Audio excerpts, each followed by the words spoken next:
Eine alleinerziehende Mutter schläft in der U-Bahn ein, erschöpft nach einem langen Tag. Ohne es zu wissen, sitzt sie neben einem Millionär. Als sie aufwacht, geschieht etwas Unglaubliches. Hallo, liebe Zuschauer. Danke, dass ihr dabei seid. Lasst ein Like da und teilt uns eure Gedanken in den Kommentaren mit, zusammen mit der Stadt, aus der ihr zuschaut. Nun geht es weiter mit der Geschichte.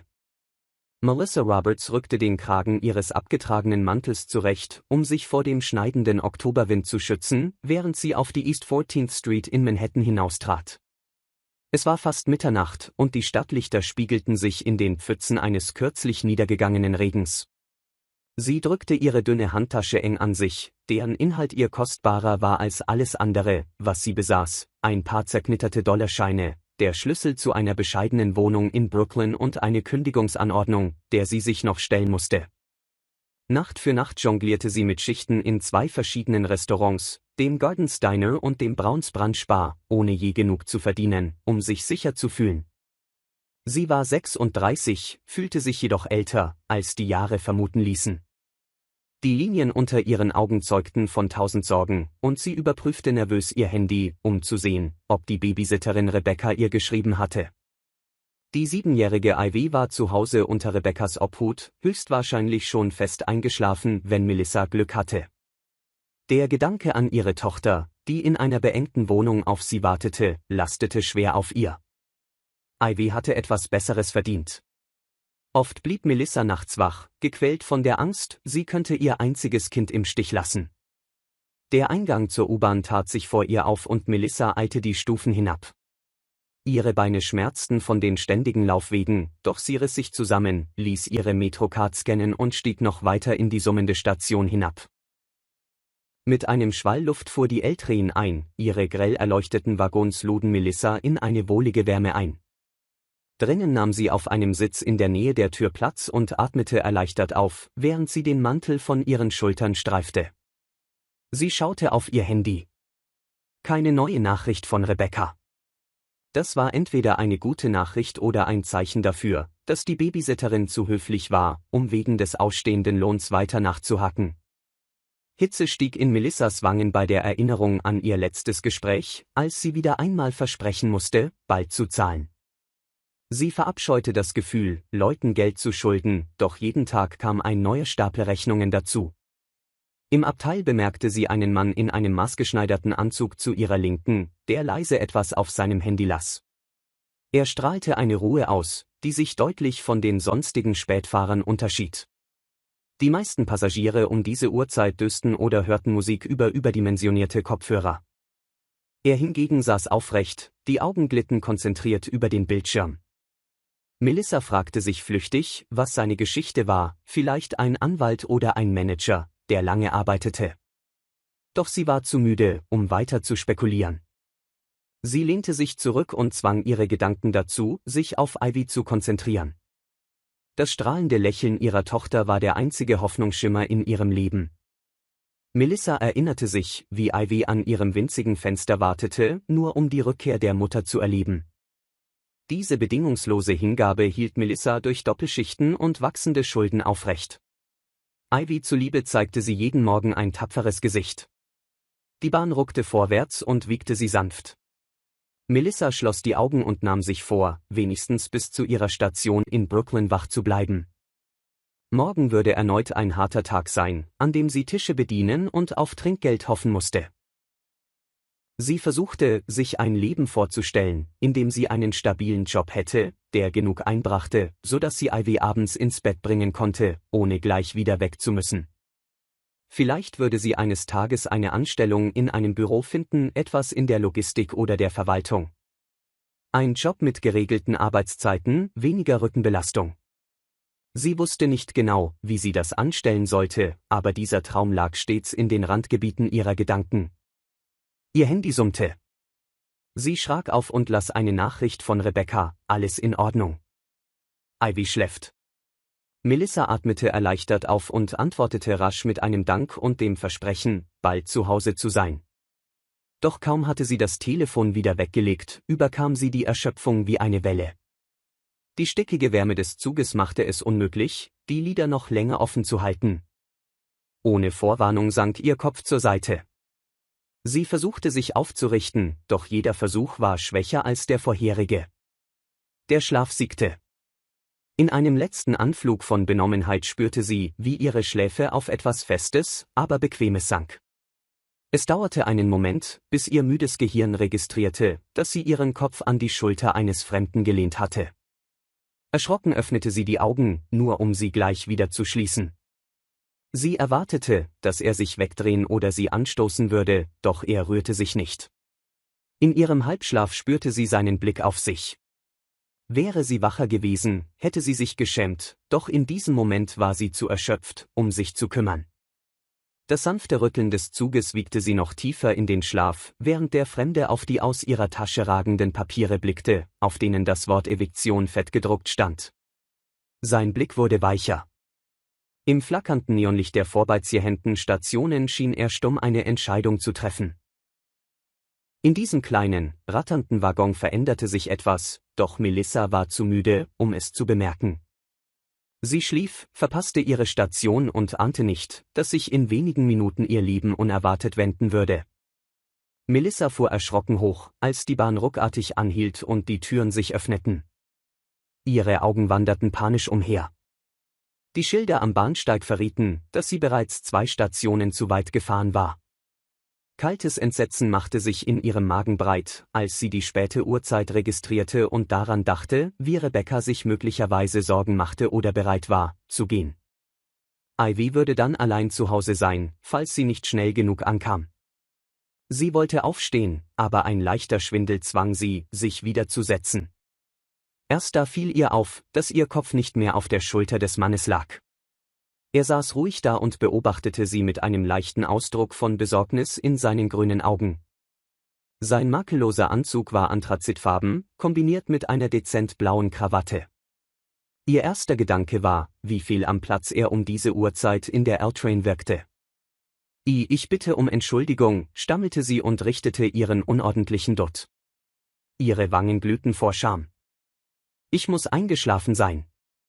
Ich wollte nicht einfach so auf ihrer Schulter, schon gut, unterbrach er leise. Seine Stimme hatte etwas Beruhigendes, in ihrem gleichmäßigen Klang schlug Melissas Herz stärker als erwartet. Ich habe gesehen, wie erschöpft sie waren, sie versuchte zu lächeln, doch es wurde ihr ein verlegener Gesichtsausdruck. Danke. Das ist wirklich nett von Ihnen. Es ist mir furchtbar peinlich, er schüttelte kaum merklich den Kopf, als wollte er ihre Verlegenheit zerstreuen. Kann jedem passieren, Melissa sammelte ihre Sachen ein und bemerkte mit Schrecken, dass sich die Kündigungsanordnung halb aus ihrer Handtasche geschoben hatte. Hastig packte sie ein, doch nicht, bevor sie seinen flüchtigen Blick auf die gedruckten Worte bemerkte. Ihr Brustkorb zog sich zusammen. Nichts war ihr unangenehmer, als vor Fremden ihre persönlichen Probleme offenzulegen. Sie vermied seinen Blick, erhob sich hastig. Ich muss weiter, murmelte sie und presste ihre Sachen an sich. Ihre Knie fühlten sich wackelig an, sei es vom abrupten Aufstehen oder von der Scham. Vielleicht auch beides. Der Zug war fast leer, nur wenige Fahrgäste saßen in den hinteren Ecken. Sie steuerte auf die Tür zu, doch der Mann erhob sich ebenfalls und folgte ihr auf den Bahnsteig. Melissa sah den Namen der Station auf den gekachelten Wänden. Es war definitiv nicht ihre gewohnte Station, und es war fast die Endhaltestelle der Linie. Panik flackerte in ihr auf. Oh nein! Ich bin viel zu weit gefahren. Ich kann nicht glauben, dass ich meine Station verschlafen habe, er blickte auf seine Uhr. In etwa 10 Minuten kommt ein Zug zurück. Wenn Sie möchten, warte ich mit Ihnen, seine Stimme klang nicht aufdringlich, eher wie ein aufrichtiges Hilfsangebot. Melissa nackte an ihrer Unterlippe. Sie war es nicht gewohnt, fremde Menschen um Hilfe zu bitten, schon gar nicht welche in teuren Anzügen, die ganz offensichtlich einer Welt angehörten, von der sie selbst weit entfernt war. Doch irgendetwas an seiner Art wirkte beruhigend, als verstehe er genau, wie sehr sie unter Druck stand. Etwas verunsichert nickte sie. Danke. Ich mache mir nur Sorgen. Meine Tochter ist zu Hause, und ich wollte schon vor einer halben Stunde da sein, er hob leicht die Augenbrauen. Ihre Tochter, da haben Sie ja alle Hände voll zu tun. Ein kurzes, trockenes Lachen kam über ihre Lippen. Alleinerziehende Mutter, Teilzeitkellnerin in 2 Restaurants. Ja, das kann man so sagen, er nickte verständnisvoll, ohne weiter nachzufragen, und sie spürte, dass er nicht der Typ war, der ungefragt bohrt. Sie standen einen Moment in betretenem Schweigen auf dem menschenleeren Bahnsteig. Melissa blickte sich um. Die flackernden Deckenlichter, die abblätternden Plakate an den Wänden und das entfernte Dröhnen anderer Züge, das durch die Tunnel hallte, schufen eine kalte, trostlose Atmosphäre. Sie zog den Mantel enger um sich. Aus dem Augenwinkel sah sie, wie er erneut einen Blick auf das Dokument in ihrer Hand warf. Schnell steckte sie es in ihre Tasche. Er hatte genug gesehen, um zu ahnen, dass es nichts Gutes verhieß. Um das Thema zu wechseln, versuchte sie ein kleines Lächeln. Ich bin übrigens Melissa, er erwiderte das Lächeln mit einem leichten Zug um die Lippen, der seine ernsten Züge aufweichte. Jeremy Cooper, sie wiederholte seinen Namen leise, als würde sie ihn sich einprägen. Da war etwas Beruhigendes daran. Danke, dass Sie mit mir warten, kein Problem. Ich möchte nur sicher sein, dass Sie gut nach Hause kommen. Ein Signalton kündigte den herannahenden Zug an.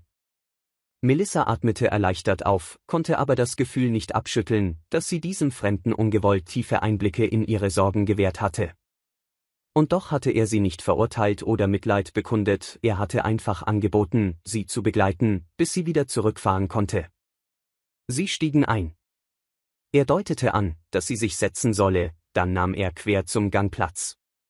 Im grellen Licht der U-Bahn konnte sie nun das leichte Silber an seinen Schläfen und feine Linien um seine Augen erkennen, auch diese spürbare Gelassenheit, die ein ganz anderes Leben andeutete, als sie es kannte. Sie fragte sich, ob er Anwalt, Banker oder vielleicht Geschäftsführer war. Auf jeden Fall schien er jemand mit ausreichenden Mitteln zu sein, schloss sie aus dem perfekt geschnittenen Anzug und der teuren Uhr an seinem Handgelenk. Obwohl sie ihre Gedanken zu sammeln versuchte, musste sie immer wieder an Ivy denken, die zu Hause wartete. Ihr Handy vibrierte und zeigte eine Nachricht von Rebecca. Alles in Ordnung, Melissa erklärte per Text, dass sie sich verspätet hatte und versprach, alles daheim zu erklären. Sie sehnte sich nicht danach, dieses Gespräch zu führen, war sich aber bewusst, dass die Babysitterin zu Recht unzufrieden war, weil ihr Lohn immer wieder verspätet kam. Noch größer war die Angst, bald gänzlich ohne Wohnung dazustehen. Jeremy schenkte ihr ein einfühlsames Lächeln, als sich die Türen schlossen und der Zug sich langsam in Bewegung setzte. Melissa klammerte sich an ihren Sitz, ein stummes Gebet im Kopf, dass sich irgendein Ausweg finden würde, damit sie und Ivy nicht auf der Straße landen würden. Und während sie in diese trüben Gedanken versank, blieb der Fremde ihr gegenüber eine ruhige, beinahe behutsame Präsenz, eine Mischung, die sie zugleich verunsicherte und ihr doch einen Hauch unerwarteten Trostes bot. Melissa eilte den schwach beleuchteten Flur ihres Wohnhauses entlang. Jeder Schritt hallte an den Wänden mit der abblätternden Tapete wider. Sie spürte förmlich Rebeccas Anspannung. Die Babysitterin, eine eher zurückhaltende Frau Ende 50, saß auf der abgewetzten Couch, bereits in Mantel und mit fest umklammerter Handtasche. Ivy, zusammengerollt unter einer dünnen Decke, schlief tief und fest, rührte sich kaum beim Klappern der Tür. »Du bist fast eine Stunde zu spät«, flüsterte Rebecca und erhob sich. Ihre Stimme verriet Sorge, doch sie bemühte sich um Nachsicht. »Ich habe versucht, dich zu erreichen.« »Ist etwas passiert?« Melissa ließ die Tasche auf den kleinen Tisch neben der Tür fallen. »Ich habe meine Station verpasst, bin in der Bahn eingeschlafen«, sie rieb sich entnervt die Nasenwurzel. »Es tut mir wirklich leid. Ich weiß, dass du selbst Familie hast und nach Hause willst.« Rebecca nickte nur und wirkte dabei hin und hergerissen zwischen Mitgefühl und eigener Erschöpfung. »Das stimmt. Aber ich verstehe es. Du arbeitest wirklich hart. Allerdings, ich muss nochmal das Thema Bezahlung ansprechen.« Ihre Stimme bebte leicht. »Es fällt mir schwer, immer wieder darauf zurückzukommen«, sofort stieg Scham in Melissa hoch. Sie hatte auch jetzt keine guten Neuigkeiten. »Ich weiß. Glaub mir, ich versuche es wirklich«, murmelte sie und warf einen Blick zu dem Tisch hinüber, auf dem sich unbezahlte Rechnungen stapelten. »Gib mir noch ein paar Tage. Ich hatte diese Woche ein paar mehr Trinkgelder und ich zahle sie dir aus. Rebecca musterte sie kurz, dann nickte sie. In Ordnung. Aber bitte, lass mich nicht zu lange warten. Ich habe ja auch meine eigenen Ausgaben. Nach dem Abschied der Babysitterin widmete sich Melissa der schlafenden Ivy und strich eine Locke von ihrer Stirn. Fast körperlich spürte sie das Gewicht der Kündigungsanordnung in ihrer Tasche. Bestimmt ein halbes Dutzend Mal hatte sie heute Nacht schon den Impuls gehabt, sie in Stücke zu reißen, so als könne sie damit die Realität zerfetzen. Doch sie wusste, die Miete würde sich nicht in Luft auflösen. Behutsam hob sie Ivy hoch und trug sie ins kleine Schlafzimmer. Das flackernde Licht einer Straßenlaterne fiel auf die abgeblätterte Wandfarbe. Sie deckte ihre Tochter zu und verspürte einen schmerzhaften Stich des schlechten Gewissens bei dem Gedanken an die beengten Verhältnisse, in denen sie lebten. Mehr war mit ihren 2 Kellnerjobs einfach nicht drin. Und selbst so reichten ihre Ersparnisse nie aus, um unvorhergesehene Ereignisse abzufedern, wie die plötzliche Mieterhöhung durch den Vermieter. In der Stille schweiften Melissas Gedanken zu dem Fremden aus der U-Bahn, Jeremy Cooper. Sie erinnerte sich an seine grünen Augen und seine ruhige Stimme. Es fügte sich wie ein Puzzleteil in ihren Kopf. Was machte er um diese späte Stunde in der Bahn? War er genauso ein harter Arbeiter wie sie? Oder steckte noch mehr dahinter? Sie rügte sich selbst für ihre Neugier. Er war nur ein Fremder, der ihr eine kleine Freundlichkeit erwiesen hatte. Und sie hatte wirklich keine Zeit für Tagträume über interessante Männer, nicht mit einer drohenden Kündigung im Nacken. Sie zog sich ein weites T-Shirt über und betrachtete ihr Spiegelbild im Bad. Tiefe Schatten lagen unter ihren braunen Augen, ihre Haare hingen schlaff herab, einzelne Strähnen hatten sich aus dem Dutt gelöst. Sie erkannte sich kaum wieder. Es war nicht so, dass sie von Natur aus pessimistisch war. Für Ivy hatte sie sich stets bemüht, ein wenig Optimismus zu bewahren, doch die endlosen Rechnungen, die langen Schichten und die fehlende finanzielle Unterstützung zermürbten sie. Während sie sich das Gesicht wusch, kehrten Erinnerungen an frühere Zurückweisungen und Enttäuschungen zurück. Sie dachte daran, wie ihr Ex-Freund sie verließ, als Ivy noch ein Kleinkind war, weil er sich ein Leben ohne Vaterpflichten erträumte. Sie hatte sich arrangiert, den Schmerz hinuntergeschluckt und allein einen Weg gesucht. Im Lauf der Jahre hatte sie sich angewöhnt, niemandem allzu schnell zu vertrauen, keine Schwäche zu zeigen. Das war sicherer, auch wenn es hieß, alle Last auf ihren eigenen Schultern zu tragen. Die Erschöpfung übermannte sie erneut, doch an Schlaf war kaum zu denken. Stattdessen kramte sie die Kündigung aus ihrer Tasche. Die fettgedruckten Buchstaben verschwammen fast im matten Gelb der schummrigen Wohnzimmerlampe. Sie überflog den Text, das Herz zog sich zusammen bei dem Amtston. Ihr blieben 30 Tage, um die ausstehende Miete vollständig zu zahlen, sonst musste sie ausziehen. Unten auf dem Brief prangte die Unterschrift ihres Vermieters, eine nüchterne Erinnerung daran, dass die Zeit gnadenlos weiterlief. Sie ließ sich auf die Couch fallen und klammerte sich an ein Kissen. Hoffnungslosigkeit schnürte ihr die Kehle zu. Sie flüsterte, vielleicht finde ich einen neuen Job, vielleicht eine andere Wohnung. Aber die Mietpreise in Manhattan stiegen unaufhörlich, und die heruntergekommenen Ecken Brooklyns, die sie sich leisten konnte, sahen auch nicht besser aus als jetzt. Die Angst nagte an ihr, doch sie zwang ihre Augen zu, versuchte, jeden Rest Energie zusammenzukratzen. Irgendeinen Ausweg musste es geben, vielleicht eine neue Chance, ein Glücksfall. Ein kurzer Gedanke an Jeremys verständnisvollen Blick huschte durch ihren Kopf. Merkwürdig, dass allein seine Erinnerung ihr etwas Trost spendete. Sie schob es auf ihre Übermüdung. Freundlichkeit bezahlte keine Miete. Sie sank tiefer in die Couch und versuchte, den Sturm in ihrem Kopf zu beruhigen. Im Dunkeln drangen die gedämpften Geräusche der Stadt durch die dünnen Wände. In der Ferne heulten Sirenen auf und Autoreifen platschten durch Pfützen. Für den Moment blieb ihr nur die Hoffnung, dass der nächste Tag irgendeinen Lichtblick bringen würde, auch wenn sie kaum wusste, wie er aussehen könnte. Der Morgen begann mit einem fahlen Grauton am Himmel, der sich in das Zimmer legte. In der Küche stapelte sich Geschirr im Spülbecken. Melissa rieb sich den Schlaf aus den Augen und bemerkte Ivy, die bereits wach am kleinen Tisch saß und Cornflakes aß. Das Mädchen hatte zerzauste dunkle Haare und trug ein zu großes rosafarbenes Shirt mit der Aufschrift Dream Big. Ivy strahlte sie an. Guten Morgen, Mom. Ich hab mir mein Müsli selbst gemacht. Es war nicht mehr viel Milch da, Melissa strich ihrer Tochter lächelnd über das Haar. Ich besorge später welche, sagte sie und versuchte, das unangenehme Gefühl zu unterdrücken, dass das Geld für Lebensmittel diese Woche besonders knapp war. Danke, dass du so selbstständig bist, Ivy kicherte stolz. Sie musste nicht alle Probleme ihrer Mutter kennen. Melissa sprach das drohende Unheil der Kündigung nicht an, noch die Berge unbezahlter Rechnungen. Ivy sollte sich sicher fühlen, auch wenn das bedeutete, dass Melissa alles mit sich selbst ausmachte. Nach einer kurzen Dusche schlüpfte Melissa in ihre Arbeitskleidung für den Kellnerjob, einen einfachen schwarzen Rock und eine weiße Bluse. Dann schnappte sie sich ihren Mantel. Die Herbstmorgen in New York konnten frisch sein. Sie bereitete Ivy fürs Frühstück vor, regelte mit Rebecca die Abholung von der Schule und machte sich auf den Weg zu ihrem ersten Job des Tages. Im Gardens Diner empfingen sie klappernde Töpfe und Pfannen sowie der Duft von brutzelndem Speck.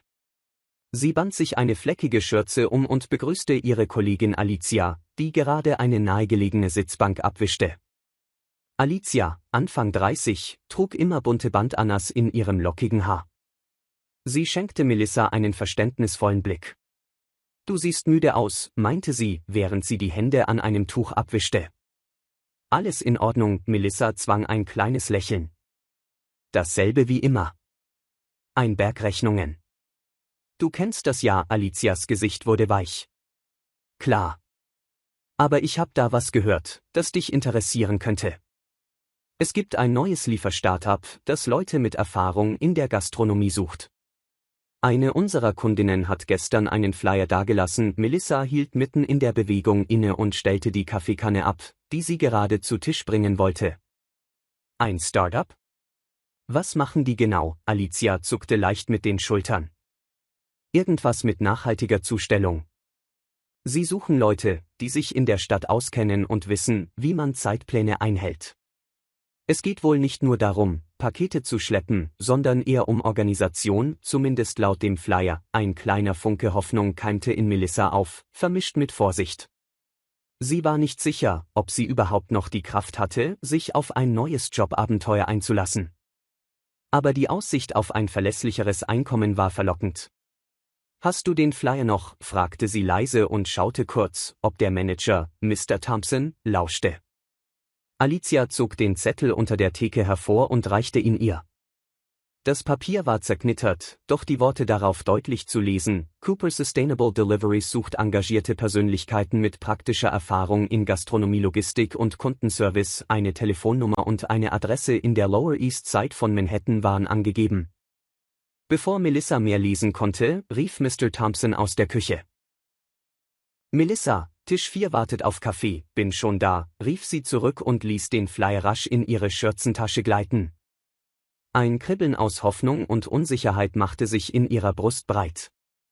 Ein weiterer Job könnte die Rettung sein oder aber ein Reinfall.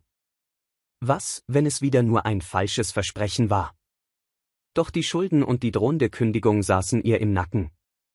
Sie konnte es sich nicht leisten, wählerisch oder ängstlich zu sein.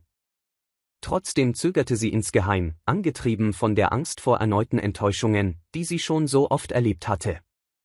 Als die Mittagszeit vorbei war, schmerzten ihr vom ständigen Heben schwerer Tabletts bereits die Arme. Und schenkte den eiligen Gästen ihr aufgesetztes Kellnerinnenlächeln. Mr. Thompson stellte sie an der Kasse. Er war ein stämmiger Mann, der großen Wert auf einen straffen Betrieb legte, jedoch wirkte er nicht völlig herzlos. Melissa, begann er mit räuspernder Stimme, nur zur Info, wir müssen nächsten Monat eventuell ein paar Stunden kürzen. Das Geschäft läuft nicht gut, du weißt ja, wie es ist, ihr Herz sackte ihr in die Knie. Verstehe, sagte sie stockend. Zwar gab sie sich gefasst, aber innerlich bekam sie Panik. Weniger Schichten bedeuteten auch weniger Trinkgeld, genau das, was sie sich absolut nicht leisten konnte. Als er wegging, fasste sie unwillkürlich in ihre Tasche, wo der Flyer steckte. Vielleicht war es kein spontaner Einfall, sich auf diese neue Stelle zu bewerben.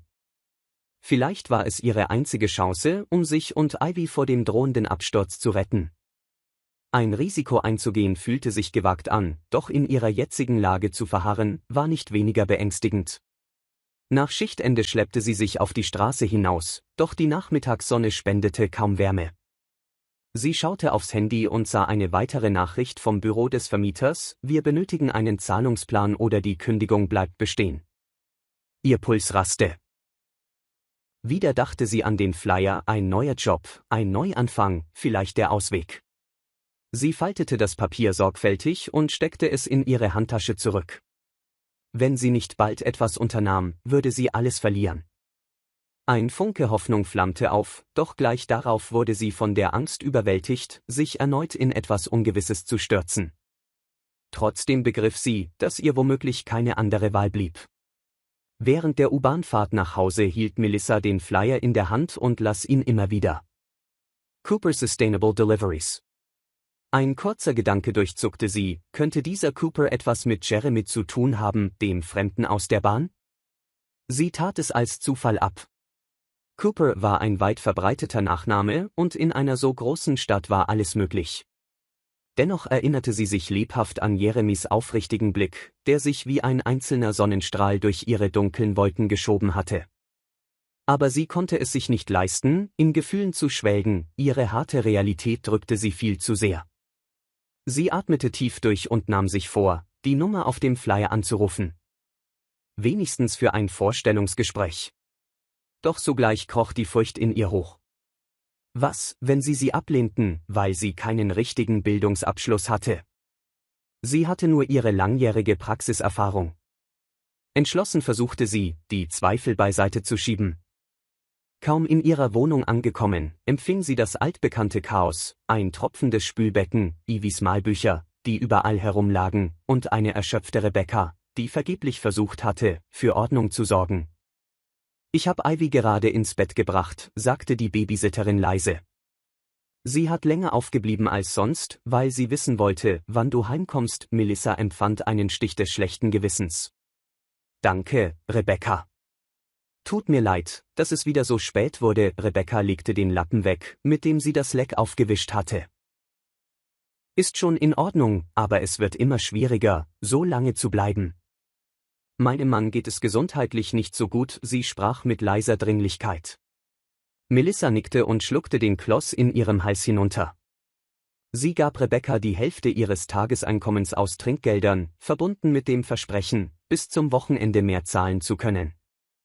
Auch wenn das kaum reichte, lächelte Rebecca höflich und verabschiedete sich. Allein in der Stille ließ sich Melissa auf die Couch fallen und spielte nervös mit dem Flyer in ihrer Hand. Dabei fiel ihr Blick auf die Kündigungsanordnung auf dem Couchtisch.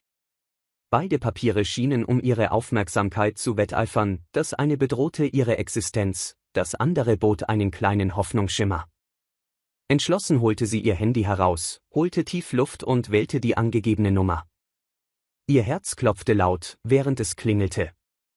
Schließlich meldete sich eine freundliche Frauenstimme: Cooper Sustainable Deliveries, hier spricht Anna. Wie kann ich Ihnen helfen? Melissas Kehle war trocken. Hallo, ich rufe wegen der Stellenausschreibungen an. Ich habe Erfahrung in der Gastronomie und etwas in der Lieferkoordination. Ich würde mich wirklich gerne bewerben. Anna stellte ein paar Basisfragen zu Melissas Namen, ihrem Werdegang und ihrer Verfügbarkeit. Während Melissa berichtete, wuchs ihr Selbstvertrauen. Sie erzählte von ihren Erfahrungen mit Abholplänen in Restaurants, koordinierte Bestellungen zum Mitnehmen und löste Beschwerden von Kunden.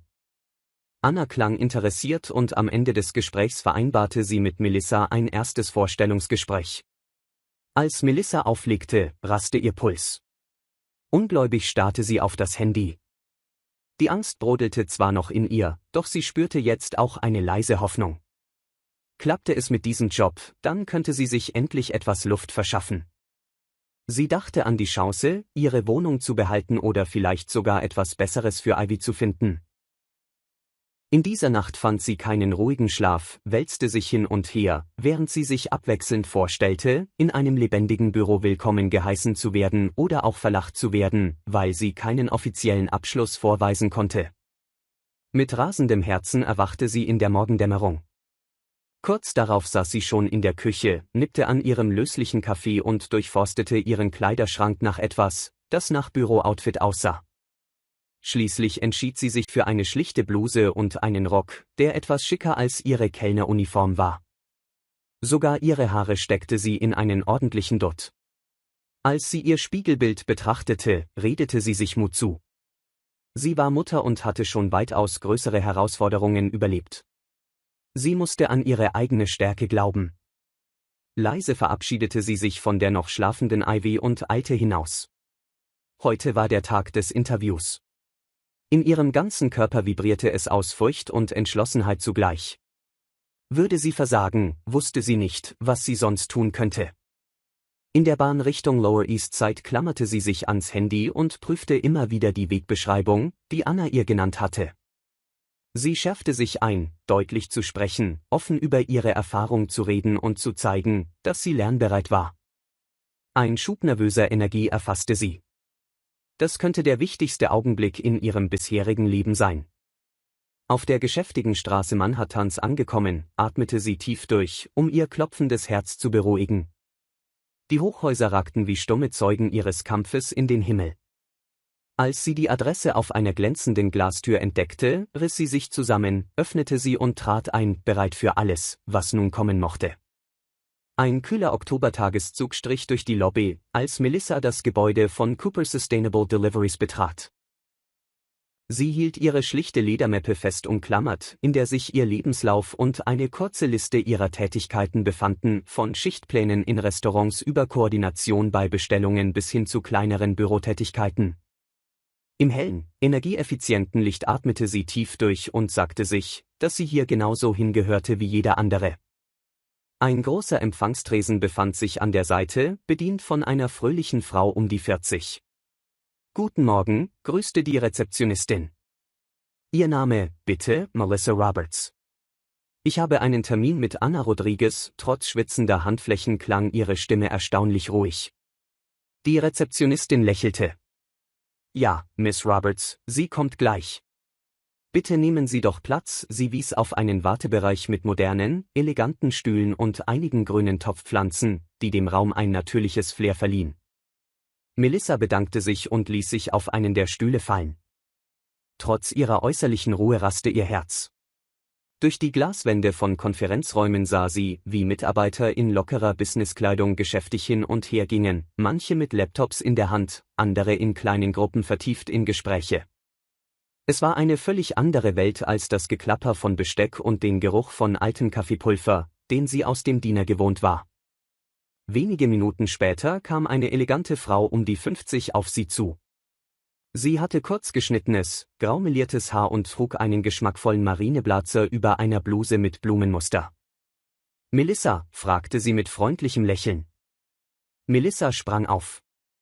»Ja, schön, Sie kennenzulernen, danke, ebenfalls, ich bin Anna Rodriguez, Personalleiterin hier.« Wir haben telefoniert, mit einem festen, aber warmen Händedruck bat Anna sie, ihr zu folgen.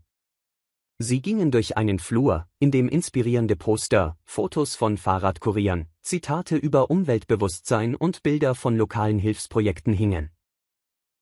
Offenbar nahm das Unternehmen seine nachhaltige Mission sehr ernst, was Melissa beeindruckte. Sie selbst hatte sich nie als große Umweltschützerin gesehen, doch sie bewunderte jede Firma, die sich tatsächlich bemühte, Gutes zu tun. In Annas Büro fiel reichlich Tageslicht durch große Fenster und tauchte die ordentlich gestapelten Unterlagen auf dem hölzernen Schreibtisch in ein weiches Licht. Auf einem Regal standen mehrere Fotos von Anna mit Freunden und Familie. Melissa erkannte in einem Bild Anna neben einem Mann mit freundlichen, grünen Augen. Sie erstarrte einen Moment.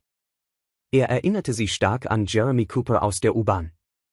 Doch Anna bat sie in einem Atemzug, Platz zu nehmen, also blieb keine Zeit, länger darüber nachzudenken. »Also, Melissa«, begann Anna, als sie sich setzte, »erzählen Sie mir doch bitte etwas über Ihre bisherigen Erfahrungen, warum Sie hier sind und wie Sie sich bei Cooper Sustainable Deliveries einbringen möchten.« Melissa holte tief Luft und verschränkte die Hände, damit sie nicht zitterten. Sie erklärte, dass sie schon lange in der Gastronomie arbeite und dort häufig die Koordination von Bestellungen zum Mitnehmen übernommen hatte. Das klang zwar nicht hochtrabend, aber sie verwies darauf, wie sie dabei Zeitpläne erstellt, Routen für Fahrer geplant und Kundenbeschwerden gelöst hatte. Dabei betonte sie, dass sie durch diese praktischen Erfahrungen genau wisse, welche Herausforderungen Logistik in einer Großstadt wie New York mit sich bringt. Anna hörte aufmerksam zu und nickte. Das ist wertvoll, das wissen Sie, oder? Oft sind es gerade diese realen Erfahrungen, die den Unterschied machen. Wir sind nicht nur ein Tech-Unternehmen mit coolen Apps. Wir brauchen Leute, die verstehen, was draußen tatsächlich passiert, ermutigt erzählte Melissa weiter von ihrer Leidenschaft fürs Problemlösen. Sie räumte ein, dass sie keinen College-Abschluss habe, fügte aber rasch hinzu, dass sie wissbegierig sei. Anna lächelte zustimmend, ohne auch nur einen Anflug von Herablassung zu zeigen. Sie machte sich Notizen, beugte sich dann leicht vor. Am Telefon sagten sie, Sie sind alleinerziehend, fragte Anna. Melissa verkrampfte sich innerlich, da sie Angst hatte, das könnte negativ aufgefasst werden. Ja, ich habe eine 7-jährige Tochter, Ivy. Sie ist mein Ein und Alles und der Grund, warum ich nach besseren Perspektiven suche, Anna nickte verständnisvoll. Ich war selbst viele Jahre alleinerziehend. Meine Tochter ist inzwischen erwachsen, aber ich erinnere mich noch gut an diesen Balanceakt, sie betrachtete Melissa mit ehrlichem Mitgefühl. Wir versuchen hier wirklich, die Arbeitszeiten familienfreundlich zu gestalten. Das Wohl der Mitarbeiter ist uns wichtig, eine Welle der Erleichterung durchströmte Melissa. Sie spürte, wie die Anspannung von ihren Schultern wich. Das bedeutet mir sehr viel. Ich kenne es sonst eher so, dass sich kaum jemand um flexible Lösungen kümmert, Anna lachte leise. Ich habe auch in solchen Firmen gearbeitet, es zerrt an einem, sie warf einen Blick auf die Uhr und erhob sich. Ich möchte Sie noch mit einem Kollegen bekannt machen, bevor wir weitermachen. Er ist für die Bewertung neuer Teammitglieder im Logistikbereich zuständig. Kein offizielles Interview, eher ein kurzes Kennenlernen, gern, antwortete Melissa und stand auf, ihre Mappe fest an sich gedrückt. Sie durchquerten einen Flur mit Büros, die hinter Glaswänden lagen. Melissa hielt Ausschau nach dem Mann auf dem Foto, vermutlich Jeremy Cooper, aber keiner der Vorbeilaufenden schien ihm zu ähneln. Schließlich blieb Anna vor einer Tür mit der Aufschrift Logistics Supervisor stehen und klopfte leicht. Kommen Sie rein, rief eine Stimme. Dahinter saß ein Mann um die Mitte 30, schlank und mit einem offenen Lächeln. Martin, das ist Melissa. Sie bewirbt sich bei uns als Koordinatorin. Ich dachte, ihr solltet euch mal unterhalten. Martin drehte sich in seinem Stuhl um und musterte Melissa mit neugieriger Freundlichkeit. Hey, begrüßte er sie locker. Darf ich Ihnen ein paar Fragen stellen? Routenplanung zum Beispiel, während Anna kurz telefonieren ging, befragte Martin sie zu typischen Lieferzeitfenstern, dem Umgang mit Verkehrsstaus und wie sie mit unvorhersehbaren Situationen wie schlechtem Wetter oder Personalausfällen umgehen würde. Zu Melissas eigener Überraschung fiel ihr das Antworten leicht, da sie sich auf ihre jahrelange Erfahrung im New Yorker Gastronomie-Dschungel stützen konnte. Am Ende zeigte sich Martin beeindruckt. Klingt super, meinte er und tippte mit dem Stift auf seinen Schreibtisch. Wir brauchen genau solche Leute, denen klar ist, dass das echte Leben nicht immer nach Tabellenkalkulation verläuft. Anna kam zurück und lächelte. Ihr kommt also gut miteinander klar, sehe ich, sie wandte sich an Martin. Danke, dass du dir kurz Zeit genommen hast, gern, sagte er und stand auf, um Melissa die Hand zu geben. Herzlich willkommen, hoffentlich schon bald offiziell. Als Melissa sein Büro verließ, stieg in ihr ein Gefühl auf, das sie schon lange nicht mehr verspürt hatte, die Ahnung, dass ihre Fähigkeiten wirklich geschätzt wurden. Sie war hierher gekommen und hatte ein strenges Kreuzverhör erwartet. Stattdessen hatte sie den Eindruck gewonnen, wirklich gebraucht zu werden. Zwar wusste sie noch nicht genau, wie die Firmenstruktur aussah oder wie weit sie in dieser Position aufsteigen konnte, doch anstelle ihrer sonst so typischen Angst keimte zum ersten Mal echte Vorfreude. Anna führte sie zurück zum Empfang und sagte, sie würde sich bald melden.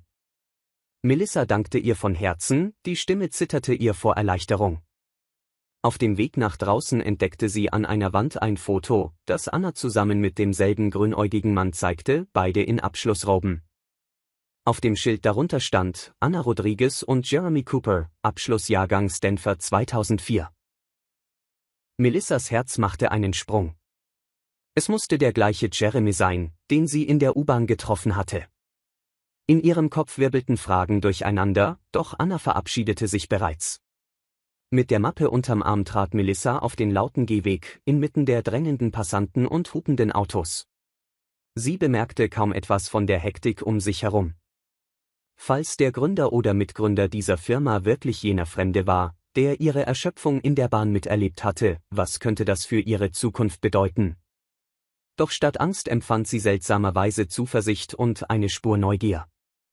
Es fühlte sich an, als stünde eine unsichtbare Hand ihr bei, wohin sie auch führte. Nur 2 Tage später kam eine Mail von Anna, viel schneller als Melissa erwartet hatte. Darin bot sie ihr eine Stelle im Logistikteam an, ein Einstiegsjob als Koordinatorin, mit Aussicht auf rasche Entwicklung, falls sie sich bewährte.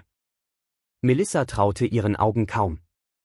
Das Gehalt war zwar kein Vermögen, aber deutlich solider als die anstrengende Doppelschicht in 2 Diners. Obendrein gab es Zusatzleistungen wie Krankenversicherung, etwas, das sie schon lange entbehrt hatte. Zitternd vor Erleichterung las sie die Mail immer wieder in ihrer engen Wohnung. Gleichzeitig machte sich Unbehagen breit, sie konnte nicht beide Kellnerjobs behalten, und nur einen davon aufzugeben, fühlte sich trotzdem riskant an. Doch tief in ihrem Inneren wusste sie, dass sie am Wendepunkt stand. Wenn sie Ivy eine bessere Zukunft bieten wollte, musste sie endlich aus diesem Hamsterrad aussteigen. Am nächsten Morgen ging sie mit klopfendem Herzen ins Gordon's Diner.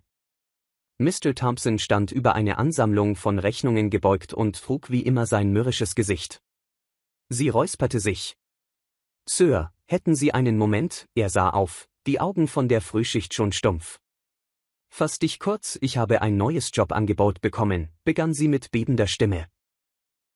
»Am Ende der Woche werde ich hier aufhören.« Mr. Thompson ließ seinen Stift fallen und starrte sie an.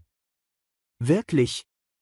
Du bist eine meiner besten Bedienungen, Melissa«, sie schluckte und erwartete einen Ausbruch. »Ich habe die Zeit hier wirklich geschätzt, aber ich brauche etwas Sichereres, mit Perspektive«, er presste Daumen und Zeigefinger an die Schläfen. »Freuen tut's mich nicht, aber ich versteh's. Die Zeiten sind hart und wir können nicht mehr so viele Schichten vergeben wie früher«, in seiner Stimme lag Bitterkeit, aber auch ein Hauch Bedauern. »Mach, was du tun musst. Deine letzte Abrechnung hast du dann am Freitag«, es verlief weniger dramatisch, als sie befürchtet hatte. Dennoch spürte sie gleichzeitig Triumph und Wehmut. Sie hatte jahrelang in diesem Diner gearbeitet und sich an die Routine gewöhnt. Der Ausstieg bedeutete eine Flut neuer Unsicherheiten, ein anderer Tagesablauf, neue Verantwortungen, fremde Kollegen. Doch sie hielt an der Erinnerung an Annas freundliches Lächeln und Martins lockere Art fest. Vielleicht würde sie diesmal nicht in einem Job enden, der sie zerdrückte. In den darauffolgenden Tagen organisierte sie Ivys Nachmittagsbetreuung neu, damit Rebecca nicht bis spät abends ausharren musste. Vielleicht würde sie dank des besseren Einkommens künftig gar nicht mehr jeden Abend auf die Babysitterin angewiesen sein. Der Gedanke, tatsächlich Zeit mit ihrer Tochter zu verbringen, ohne völlig erschöpft zu sein, erschien ihr fast unwirklich. An ihrem letzten Arbeitstag im Gordon's Diner zog Alicia sie an der Kaffeeausgabe beiseite. »Also wirklich, du machst das jetzt durch«, ihre Stimme klang halb bewundernd, halb neidisch. Melissa nickte, während sie einem Gast einen Becher Kaffee überreichte. »Ich fange nächsten Montag an. Ich bin aufgeregt, aber es ist eine große Chance«, Alicia lächelte wehmütig. »Ich freue mich für dich. Vielleicht wage ich sowas eines Tages auch«, sie schob ihr einen kleinen Zettel in die Hand. »Meine Nummer. Lass dich mal hören, okay«, gerührt steckte Melissa den Zettel ein. »Danke. Und danke auch, dass du mir diesen Flyer gegeben hast. Das hat alles verändert.« Kurz vor Ende ihrer Schicht bediente Melissa noch einen Tisch mit einer Mutter und 2 lebhaften Jungs. Ihr Blick blieb einen Moment auf den Kindern hängen, denn sie fühlte sich an Ivy erinnert. Als die Mutter ging, hinterließ sie ein kleines Trinkgeld und entschuldigte sich für das Chaos. Melissa lächelte nur verständnisvoll. Sie wusste nur zu gut, wie erschöpfend es war, sich allein um ein Kind zu kümmern. Beim Ausstempeln überreichte ihr Mr. Thompson einen kleinen Umschlag. Darin steckten ihr letzter Lohn und ein kleiner Bonus. »Nur ein Dankeschön für die Zeit, die du hier warst«, brummte er, ohne ihr in die Augen zu sehen. Tränen stiegen ihr in die Augenwinkeln. Niemals hätte sie mit einer Extrazahlung gerechnet. Sie erkannte, dass dies seine stumme Art war, ihr alles Gute zu wünschen. Mit einem dankbaren Nicken verließ sie den Diener und trat ins Freie, zum letzten Mal als Angestellte. Die Last, die von ihren Schultern fiel, machte sie beinahe schwindlig. Sie atmete ein paar Mal tief die kühle Herbstluft ein, in der Sonnenstrahlen tanzende Staubkörner sichtbar machten. Veränderung war immer furchteinflößend, doch sie spürte in sich schon ein kleines Aufglimmen von Hoffnung. Wie herausfordernd ein Bürojob auch sein mochte, diese Chance musste sie einfach nutzen.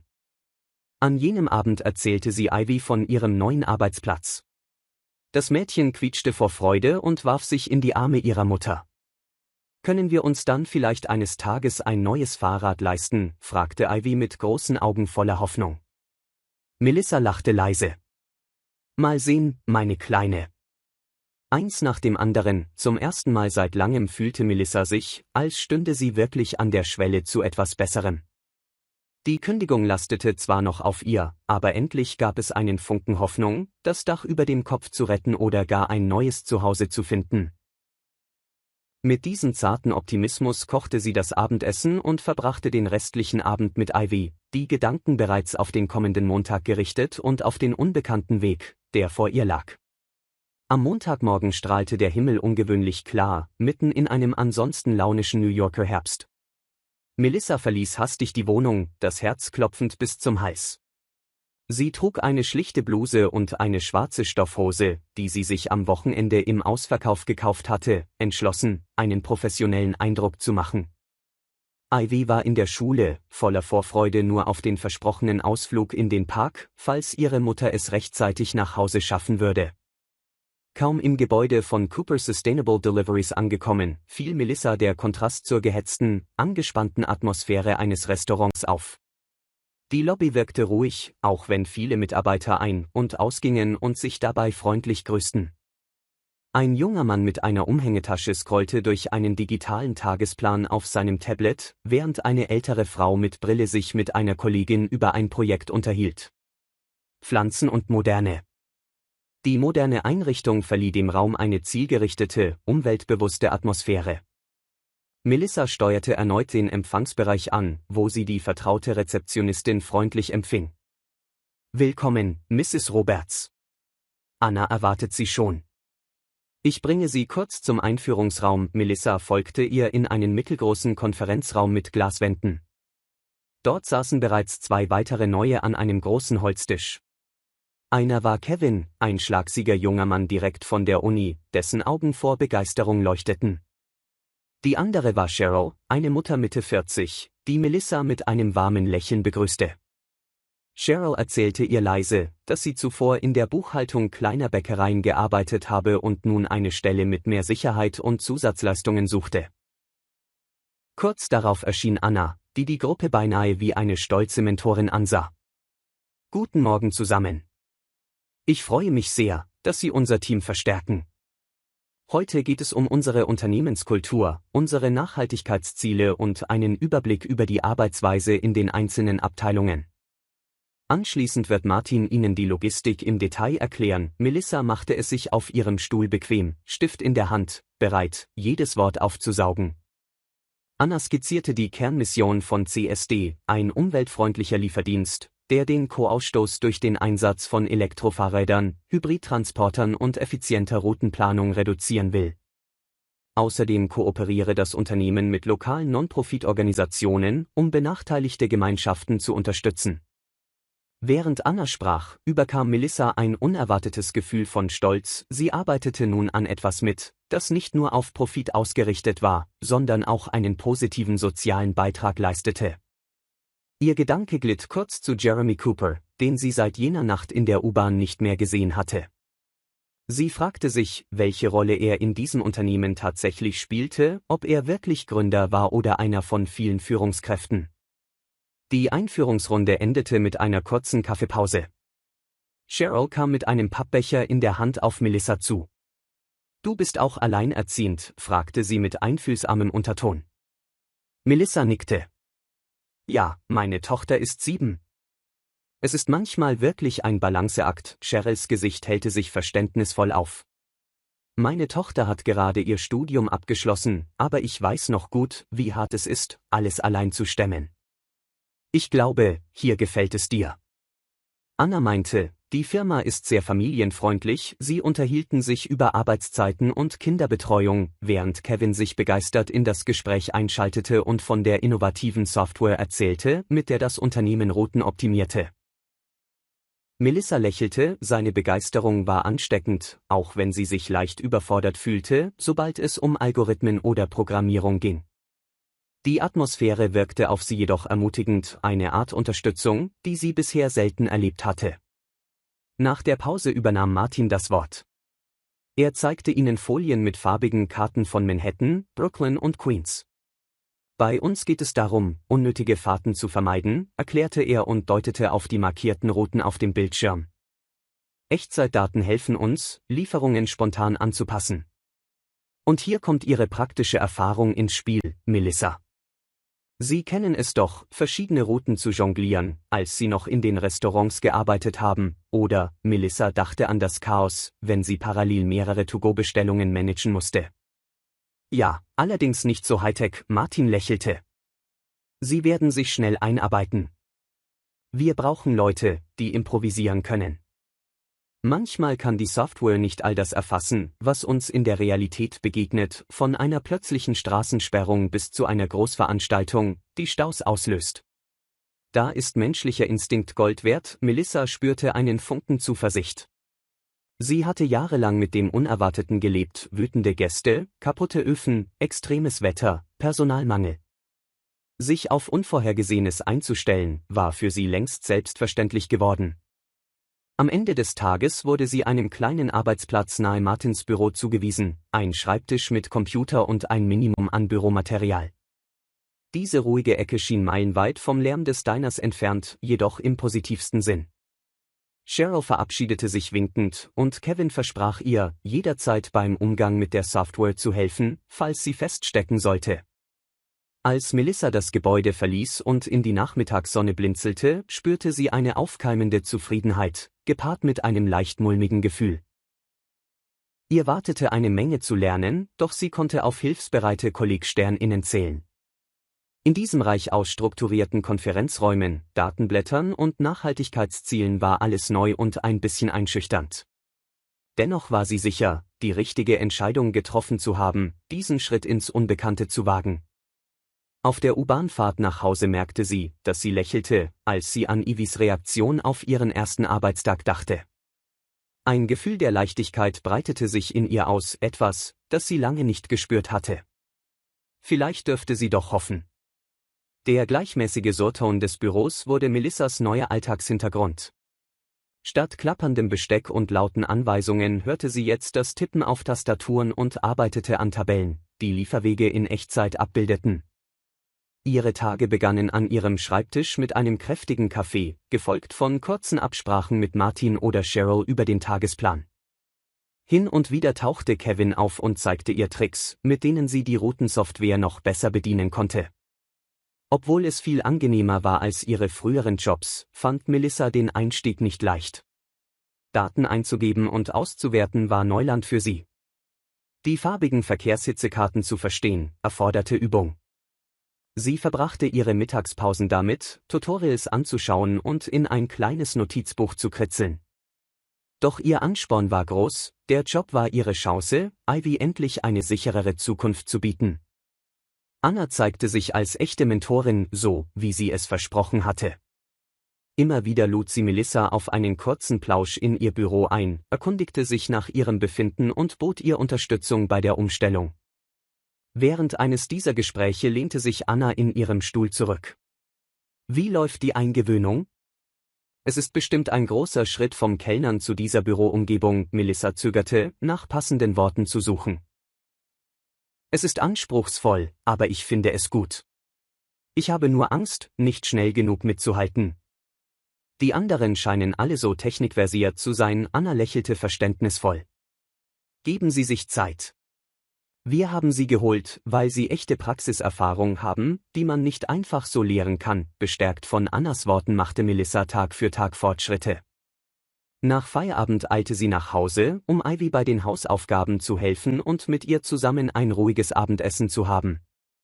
Das Budget war immer noch knapp, aber dank ihres neuen, festen Gehalts keimte ein wenig Sicherheit auf. Sie schaffte es sogar, einen Teil der Mietrückstände zu begleichen, um die drohende Räumung hinauszuzögern. Eines Freitagnachmittags, als die Arbeitswoche sich dem Ende zuneigte, bemerkte Melissa leichte Unruhe bei den Lieferfahrern. Mehrere von ihnen waren erkrankt und fehlten, was zu einem Stau an Bestellungen für einige lokale Partnerläden führte. Martin überlegte verzweifelt, wie er die Routen neu verteilen sollte. Da trat Melissa zu ihm und schlug einen Plan vor. Man könnte die verbleibenden Fahrer zeitversetzt einsetzen und die Lieferzeiten umstellen, meinte sie und zeigte ihm grob ihre Idee auf dem Monitor. Wenn wir zuerst diese Geschäfte beliefern, können wir uns um die entlegeneren Ziele später kümmern, da zu der Zeit dort meist weniger Verkehr ist. Martin rieb sich nachdenklich das Kinn. Klingt gut. Das hast du spontan so ausgearbeitet, Melissa zuckte mit den Schultern. So ähnlich habe ich es im Restaurant gemacht, wenn plötzlich Personal ausfiel. War der gleiche Trick beim Abendservice, er grinste. Setzen wir es um, innerhalb einer Stunde lief der neue Plan an, und die Fahrer meldeten deutlich weniger Verspätungen als befürchtet. Martin klopfte ihr auf die Schulter. Gute Arbeit, Melissa, das Lob fühlte sich überraschend belebend an. Früher im Diener waren Komplimente selten gewesen. Zu sehen, wie ihre Ideen sofort positive Auswirkungen hatten, erfüllte sie mit echter Zufriedenheit. Es dauerte nicht lange, bis sich ihre Leistung im Team herumsprach, und Cheryl neckte sie lächelnd als Retterin der Routen. Gegen Feierabend räumte Melissa ihren Schreibtisch auf, als Anna an ihr vorbeiging und sie mit stolz strahlenden Augen ansah. Weiter so, meinte sie leise und klopfte dabei mit der Aktenmappe leicht auf Melissas Tisch. Du machst das großartig, Melissa dankte ihr und fuhr den Rechner herunter. Dabei fiel ihr wieder auf, dass Jeremy Cooper nach wie vor nirgends zu sehen war. Möglicherweise arbeitete er viel unterwegs oder war geschäftlich oft unterwegs. Hier und da sah sie sein Foto in Firmenbroschüren oder auf der Website, elegant im Anzug, lächelnd auf einem Presseevent. Doch sie konnte das Bild von ihm in der U-Bahn nicht vergessen, wie er still neben ihr saß, während sie schlief. Es war fast unwirklich, zu glauben, ihr Chef könnte genau dieser unauffällige Fremde sein. In der Bahn nach Hause ging sie noch einmal den Tag durch und konnte nicht anders, als zu lächeln. Die Angst, finanziell nie über die Runden zu kommen, war längst nicht verflogen, und die drohende Kündigung schwebte immer noch über ihr. Aber mit jedem Gehaltscheck wuchs die Hoffnung, dass sie die Miete nach und nach abtragen oder sich notfalls eine bezahlbare Alternative suchen konnte. Zum ersten Mal spürte sie so etwas wie Handlungsspielraum. Als sie an ihrer Station ausstieg, dachte sie an ihr Versprechen an Ivy, ein Wochenende mit einem schönen Film und vielleicht Kekse backen, falls die Zeit reichte. Ein warmes Gefühl durchströmte sie.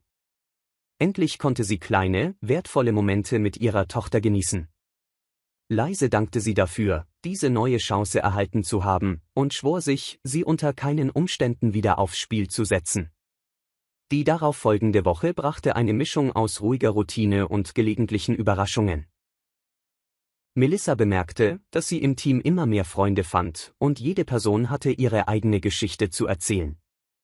Da war zum Beispiel Candice, eine lebhafte Marketing-Spezialistin Ende 20, die regelmäßig an Melissas Schreibtisch kam, um über Online-Kampagnen für umweltbewusste Kunden zu plaudern.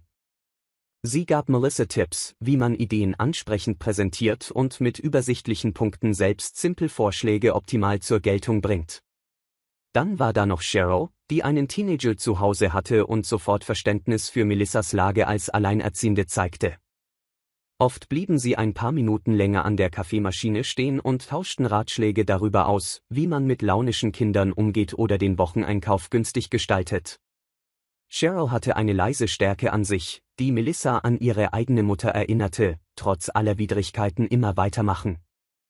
Diese Kolleginnen und Kollegen fühlten sich mehr wie Verbündete an, jeder hatte seine ganz persönlichen Herausforderungen, wollte jedoch gleichzeitig seinen Beitrag zum Erfolg bei CSD leisten. Es wirkte ganz anders als jene Firmenkulturen, die Melissa von Erzählungen her kannte und als gnadenlos empfand. Hier war ihr deutlich geworden, wie wichtig es ist, ein Umfeld zu haben, in dem sich alle gegenseitig unterstützen und wirklich den Erfolg des anderen wollen. An einem milden Tag, kurz bevor Melissa zur Mittagspause aufbrechen wollte, tauchte Anna an ihrem Schreibtisch auf und klopfte sacht an die Seitenwand. »Darf ich dich mal kurz entführen?« fragte sie mit einem spitzbübischen Lächeln. Melissa legte ihre Unterlagen beiseite. »Klar, gerne.« Anna führte sie in einen kleinen Konferenzraum, wo bereits 2 weitere Mitarbeiter warteten, Priya, eine junge Frau aus dem Bereich Community Outreach, und ein Mann mittleren Alters im maßgeschneiderten Anzug. Melissas Herz pochte heftiger, als sie ihn erkannte.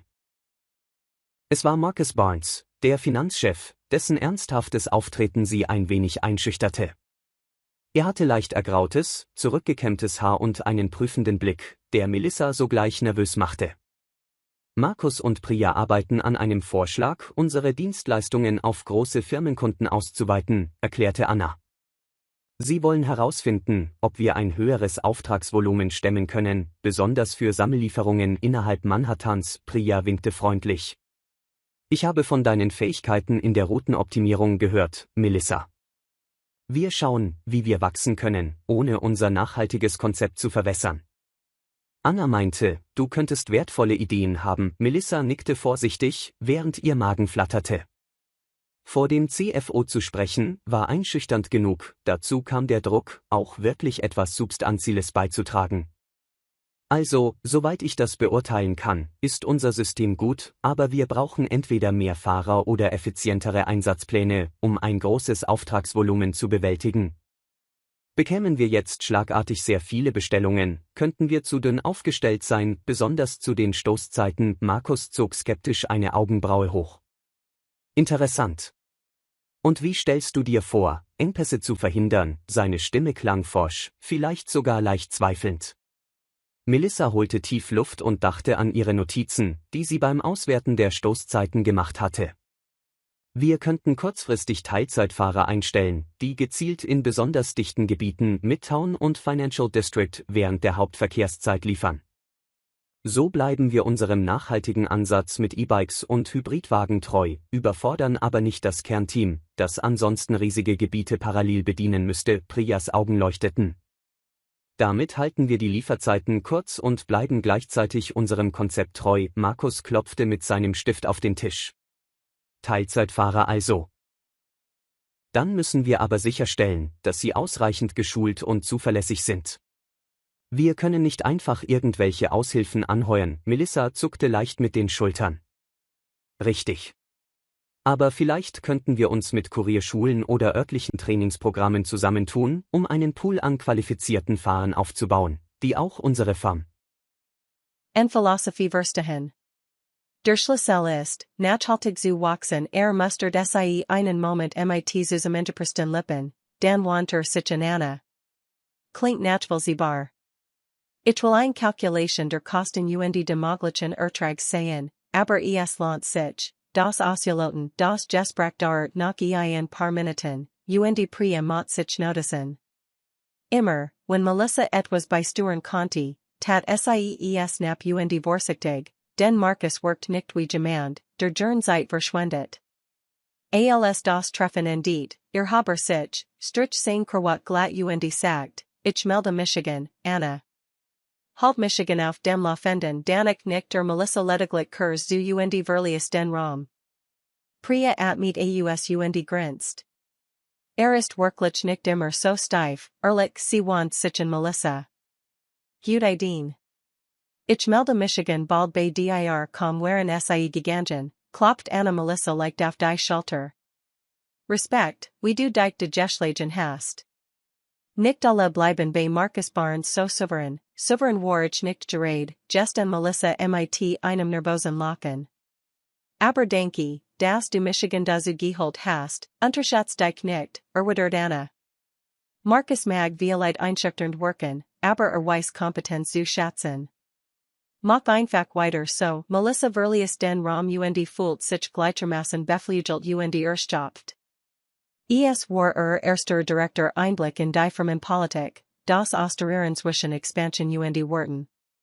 Das sie selbst, ohne formelle Ausbildung, in diesem Rahmen Losing Sandsätzen arbeitet, hat sie sich vor ein paar Wochen nach nie Traumen lassen. Auf dem Weg zurück zu ihrem Schreibtisch kam sie in Candice vorbei, die ein Augenbraue hochzog. Ich hab dich mit Markus gesehen. Gleich ins Kaltwasser, was, Melissa zog schief grinsen die Schultern hoch. Sagen wir mal, ich bin froh, es überlet zu haben, sie ließ sich auf ihren Stuhl sinken, den Kopf voller Gedanken in das Gespräch. Noch war sie sich nicht sicher, wie weit sie in dieser Firmenhierarchie aufsteigen wollte, aber es fühlt sich gut endlich ernst genommen zu werden. Sie sah kurz auf das Foto von Ivy, das sie aufgestellt hat, und Verspert tief Dankbarkeit, das sie Stück für Stück in Selbstvertrauen gewann. Spaten einem Abend, als Melissa gerade ihren Computer herunterfahren und sich auf den Weg nach Hause machen wollte, bemerkt sie ein plötzlich Unruhe im Büro. Martin kam aus seinem Büro, worked angespent und telefoniert ununterbrochen. Durch die Glasturmwand konnte sie sehen, wie Anna und Markus in einem Besprechungsraum standen und ernst über etwas diskutierten. Ein gewiss Besorgnis stieg in auf, doch sie sagt sich, es handelt sich vermutlich einen finanziellen Engpass oder ein technisches Problem. Gerade als sie den Rechner abschaltet, winkt Martin sie zu sich. Hey, hast du Zeit, mit der Tasche unterm Arm ging sie zu ihm. Klar, was gibt's, dampft seine Stimme und sah sich Wir haben ein großes Problem. Einer unserer wichtigsten Geschäftspartner droht abzuspringen, wenn wir nicht sofort ein massive Bestellung bewältigen, die sie uns kurzfristig aufgebracht haben.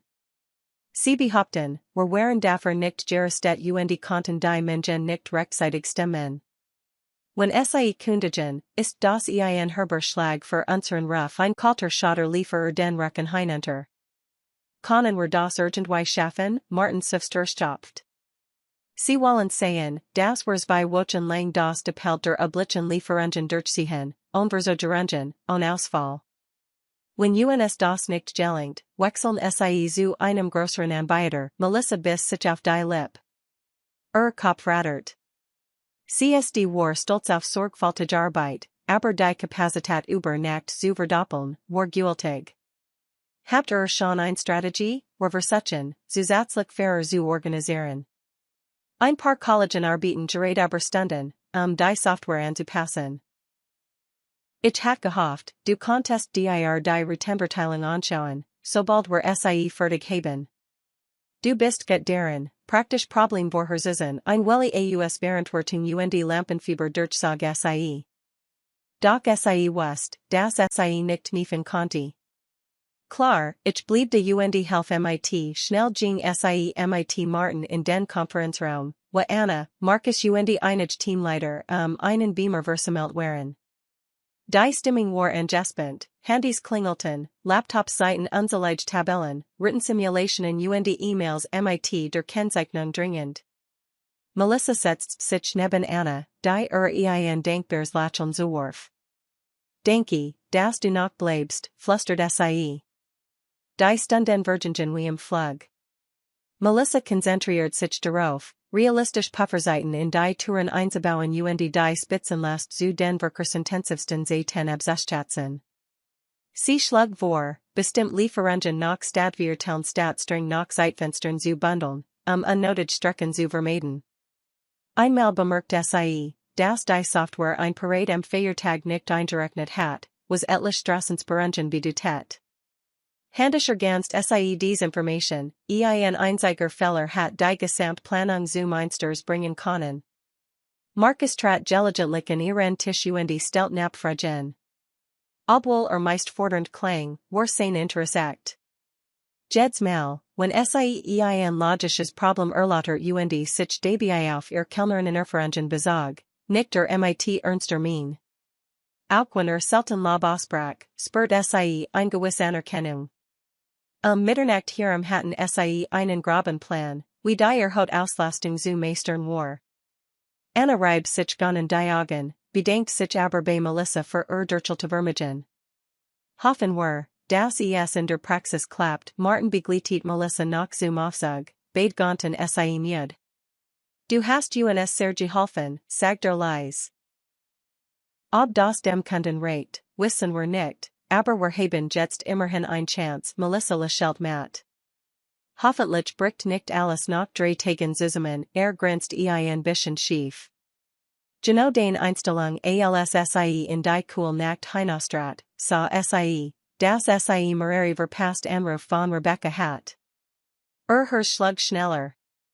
Sie rief sofort Zurück und entschuldigt sich unaufforderlich. Rebecca klang Bunruheit und auch etwas verärgert, versichert aber, das Ivy bereits schläft und alles in Ordnung sei. Melissa versprach, bei der nächsten Zahlung etwas draufzulegen, obwohl sie selbst wusste, dass Rückstanden die Babysitterin weiterhin ein finanziell Bostel war.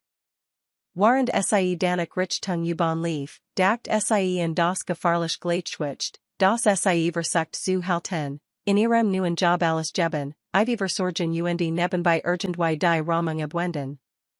Aber trotz de Chaos fühlt sie sich lebendiger als je zuvor. Sie war Teil eines Teams, das sich auf ihre Ideen verließ.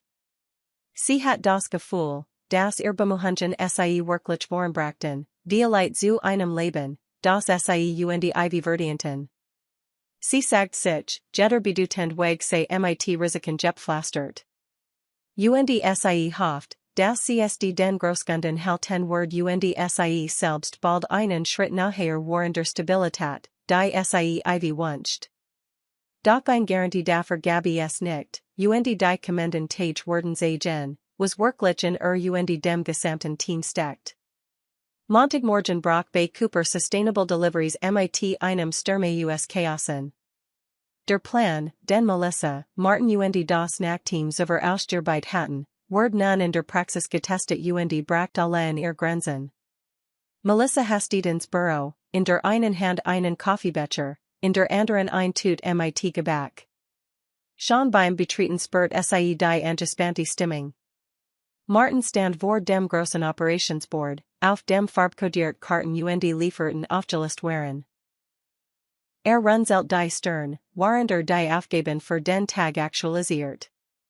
Drei Fahrer haben sich krankmeldet, verkündet alle, die es hören wollten. Ich brauch sofort Ersatzle, Cheryl, die in einer Eck in Tabellen vertieft war, schott Kurs auf. Ich versuch schon, Teilzeitkraft aufzutreiben, sagt sie und tippt energisch auf ihrer Tastatur herum, aber wir müssen vielleicht einig Paket auf die anderen Depots in den Büros umleiten. Das Volumen ist unglaublich, Melissa stellt ihren Kaffee bei sich und trat nachher, das Board zu studieren. Herr setzt einen Schlag aus, der Großkund, den sie zu beeindrucken versuchten, hat fast depelt so viel Sendungen aufgegeben wie angekündigt. Auf den Verkehrskarten liegt Midtown bereits in alarmierendem Rot. Sie erinnert sich an die Violenzstunden, die sie in die Feinabstimmung der Ritten gesteckt hatten, doch all das halbwenig, wenn innen die Fahrer fehlten. Sie mit durch. Ich sehe mal in der List unserer Aushilfsfahrer nach. Vielleicht haben wir den noch ein paar Nummern von unserem letzten Gespräch über Tempkraft hastigeilt sie zu ihrem Rechner und suchten den Dokumenten nach verfügbaren Kontakten. Ständig blinkten neue Nachrichten auf, Meldungen über Fehlandfahrer, Wetterwarnungen, die für den Nachmittag Regen ankündigten, und genervt E-Mails vom Disponenten de Großkunden. Nicht weit entfernt caught Candace aus der Marketingabteilung nervös auf ihrer Lippe. Ich bekomme jede Menge Anruf von der PR-Abteilung unseres Kunden. Die wollen unsere Partnerschaft schon auf Social Media präsentieren, aber das geht nicht, wenn wir hinterherhinken. Wie sieht's aus, Melissa zwang sich zu einem festen Ton, auch wenn sie innerlich unsicher war. Wir schaffen das. Die Leute sollten wir mit großen Ankündigungen warten, bis wir sicher sind, dass wir im Zeitplan bleiben, Candace nickt und verschwand, sich wieder, ihr Aufgaben zu kümmern. Melissa mit tief durch und vertieft sich wieder in ihr Daten. Es fühlt sich an, als Arbeit das ganz Büroner nach von Restenergie, die irgendwo herbeigzebert wird. Sogar ohne sonst so ruhig Australung Zeitriss, sie war ununterbrochen am Telefon, den Kunden zu beschwichtigen und innen zu versichern, alles lauf wie geplant. Gegenspatten Vormittag konnte Martin immerhin zwei Ersatzfahrer organisieren, Jedik hatten beide noch kaum Erfahrung mit E-Bikes. Besser als nix, brummt und Reib sich die Schleifen. Melissa, konntest du sie schnell einarbeiten? Sie gingen, we were hier optimieren, sie nicht, obwohl Puls rast. Nui lip mitten im Crescemitis einzustellen, war alles andere als ideal. Eine Stunde lang erklärt sie den beiden Fahrern das Notigst, wie sie Paket scannen, was bei Jesperten Strassen zu tun ist, wie die Software für Routenänderungen funktioniert. Die Männer stellten nervos fragen, doch Melissa bemüht sich, ruhig und ermutigen zu bleiben. Mittelweil war es Mittag. Der Ruckstau an Paketen Words war kleiner, aber genauso schrumpft die Geduld aller im Team. Melissa griff zum Telefon, dem Disponenten de Großkunden ein kurzes Update zu geben und zu bestätigen, das sie für die Kernlieferungen auf Kurs waren. Die genervt Stimme im anderen Ende ließer das Hers schwer wurden, doch sie bewahrt professionell Höflichkeit. Als sie pflegt, bemerkt sie, dass ihr Hand zitterten. Genau in diesem Moment trat Anna an ihren Schreibtisch. Alles in Ordnung? Fragt sie mit besorgtem Blick. Melissa presst ein Muds Lacheln hervor. Gerade so. Urgent wie schon, Anna nickt verständnis wohl. Marcus will bald einen Status bereit. Ich versuch, in noch ein bisschen zu vertrassen, sie bietet sich leicht vor und senkt die Stimme. Wir wissen, das ist heftig Word. Aber wir dürfen nicht vergessen, warum wir das tun. Wenn wir diesen Kunden halten, bekommen wir eventuell bessere Finanzierung, oder sie springen ab. Also geben wir unser Bestes, Melissa sah zu, wie Anna wieder verschwand, während selbst ein flaues Gefühl im Magen blieb. Es war, als stund sie in mehreren Fronten im Kampf, den Personalmangel bewältigen, die hohen Erwartungen de Kunden erfüllen und zugleich die nachhaltigen Prinzipien der Firma waren. Gleichzeitig beschlich sie das unnötige Gefühl, dass bei einem scheitern Personen wie Martin, oder sie selbst, schnell den Kopf hinhalten müssen. Immerhin war sie nu und worked entschieden bei der Routenplanung mit. Ein Opfer, falls man jemanden verantwortlich machen wollt. Sie schluckt ihr Angst hinunter und konzentriert sich wieder auf die nächst Auslieferungsrunde. In that einer Stund müssen weiter Paket auf Tour gehen. Rasch nahm sie Ampasungen in den Ritten vor, damit nicht zwei Fahrer in demselben Viertel dieselbe Straße beführen. Dan klingelt ihr Handy. Rebecca, die Babysitterin. Melissa verzig das Gesicht, schon auf ein Standpunkt Überstunden gefasst. Rebecca's Stimme klang ruhig, aber bestimmt, ich wollte nur bescheid sagen, dass ich nicht wieder bis nach 6 bleiben kann.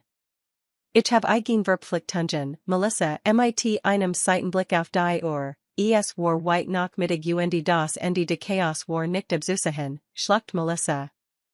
Ist in Ordnung, Rebecca. Ich melde Michigan, wenn ich weiß, wann ich gehen kann. Danke, sie legt auf, spurt ein Stechen aus Angst und schuld.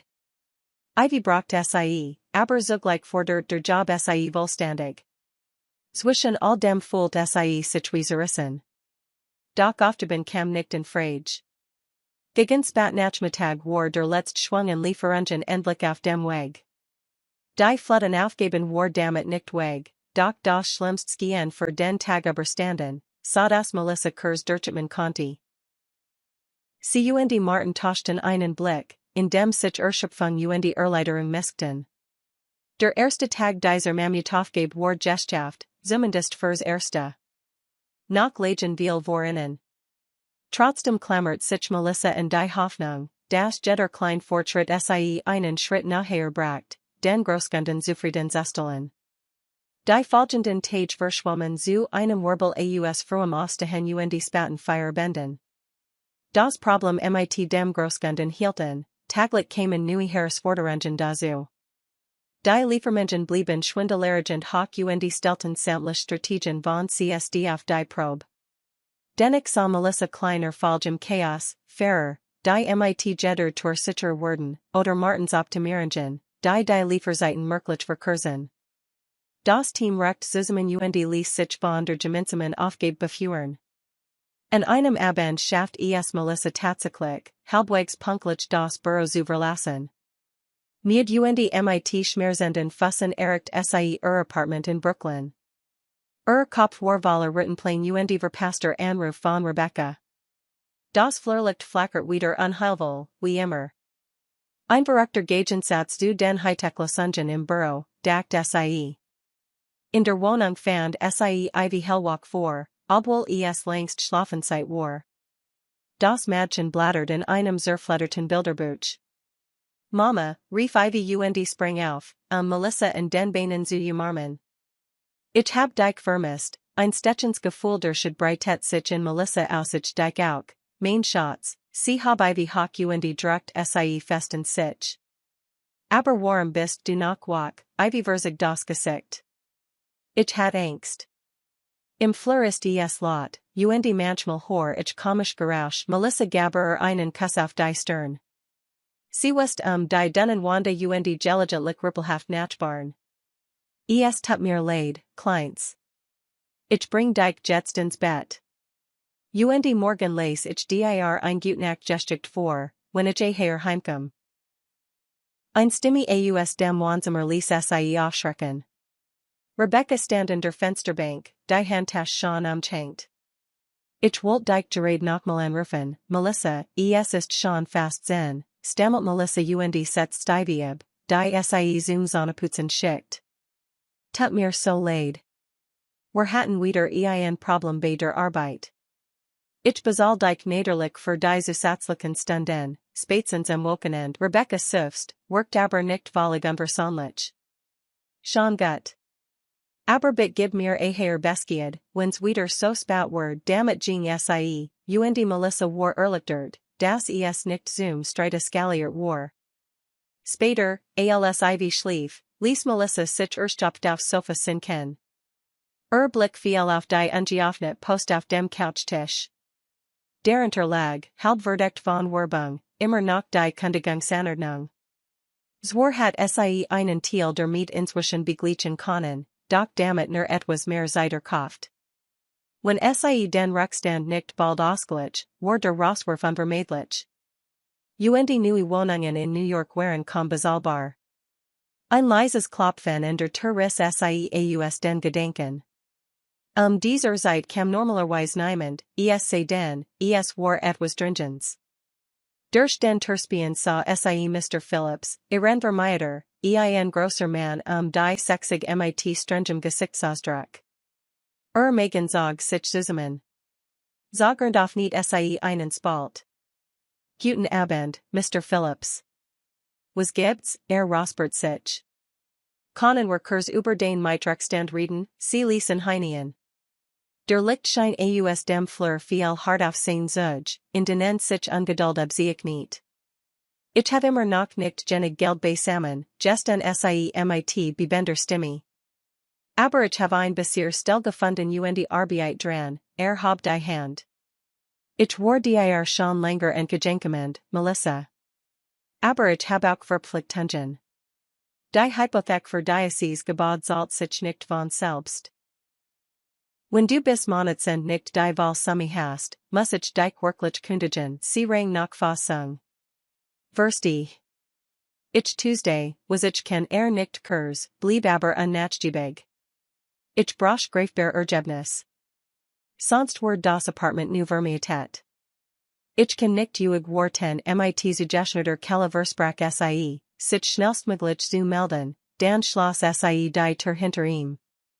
Die Realität schlug wieder unbarmherzig zu.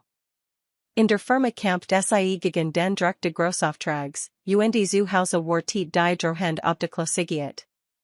Selbst der neues Gehalt reicht wohl nicht aus, den Rückstand rasch zu tilgen. Verzweifelt Gedanken huschten durch den Kopf, ein Kredit? Aber Bonnetat war schlecht. Freund oder Kollegen Geld bitten? Allen der Gedank lost Shaman ausnien, sie wurde es irgendwann anders schaffen müssen. Dielite gebe es ja irgendwann ein Benesselung, wenn sie den Großkunden halten konnten. Irgendwas. Niederrand sie diverstritten Spielsachen und Werbeblätter auf und Schott nach einmal nach Ivy, die tief schlief, von all dem Trubel sie hierem nix on end. Melissa lent sich in den Termen, das Gewich Detages druckt sie nieder. Sie Monty sich, das sie schon so weit gekommen war und auch das noch bewältigen kann. Aber die Zweifel nagten Anna Vorlich. Wie soll sie alles unter einen Hut bringen? Irgendwann zog sie sich in ihren Pyjama und nam sich vor, einfach Schritt für Schritt weiter zimmerken. Morgen war wieder ein Tag voller Herausforderungen, aber sie wird sich stellen. Dennoch verfing sie sich in einem erhelllichen Schlaf, in dem die drohende Kündigung wie ein laufender Stopper in ihrem Kopf tickte. Am nächsten Morgen saß sie mit tiefen Schatten unter den Augen in ihrem Schreibtisch im CSD-Büro. Ein paar Klicks reichten, den Posting zu öffnen, und schon prasselten erneut dringend E-Mails de Großkunden hierin. Täglich Mengensteigerung, speziell Verpackungswunsch, nach in Gier Zeitfenster. Jedes Mal, wenn sie sich den Vorgaben ein Stückne hörte, skien die Firma die Messlatte nach hoher zu legen. Suffsend reib sie sich die Schläfen. Nach der schlaflosen Nacht fühlt sie sich ausgeschlagen. Doch es Hafnick. HTS, sie must weitermachen. Cheryl Nachbarschriebtisch für einen mitleidigen Blick zu. Schlecht Nacht, fragt sie mit Leser Stimme.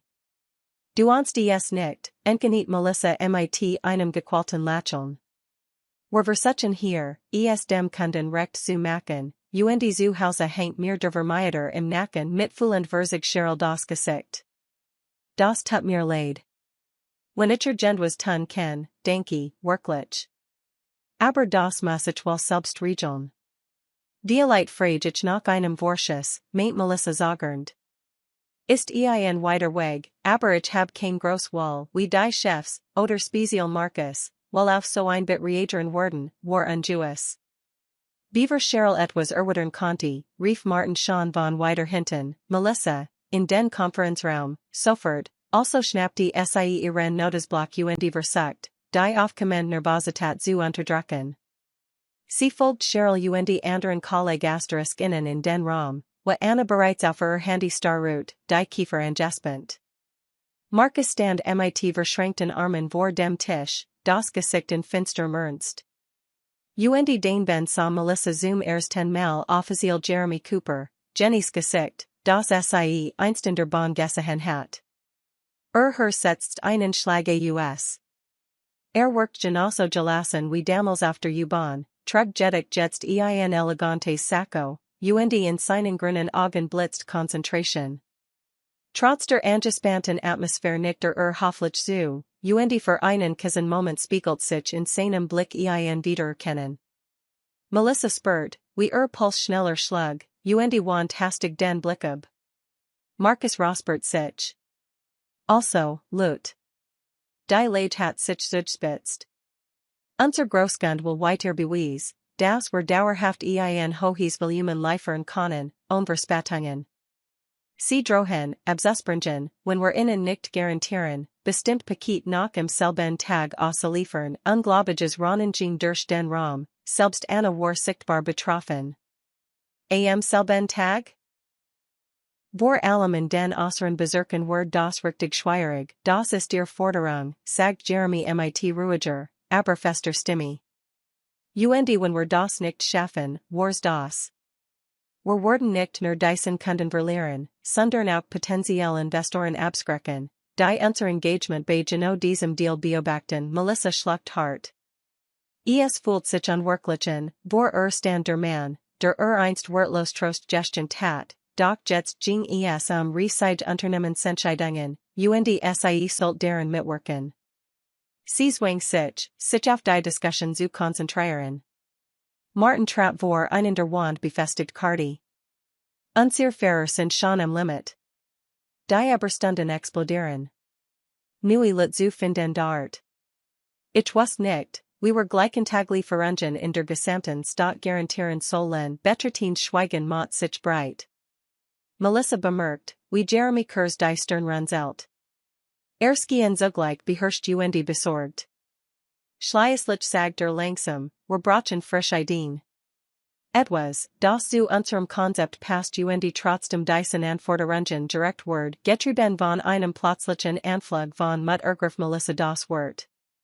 Was, wenn wir unser Mikrohubsystem ausweiten? Also klein zwischenlager in strategisch günstigen Vierteln, damit die Fahrer nicht immer zum Hauptdepot zurück müssen, Jeremy want sein Aufmerksamkeit zu. Microhubs? Klingt interessant, Markus war sichtlich skeptisch. Das kostet Platz und personal. Wir können nicht einfach so auf die schnell neue Immobilien anmieten, das stimmt, gab Melissa zu. Aber vielleicht können wir mit lokalen Gesellschaften, Cafés oder Gemeindezentren kooperieren, die Abend schließen. Wir bezahlen ihnen ein Kleingebühr oder beteiligen sie in den Einnahmen. Dann können wir deren Raum zeitweise als Kleindepots nutzen. Das ist günstiger, als komplett neue Lagerhallen zu mieten, ein kurzer Moment den Nachdenkens lag über dem Raum. Jeremy klopft mit seinem Kugelschreiber auf den Tisch.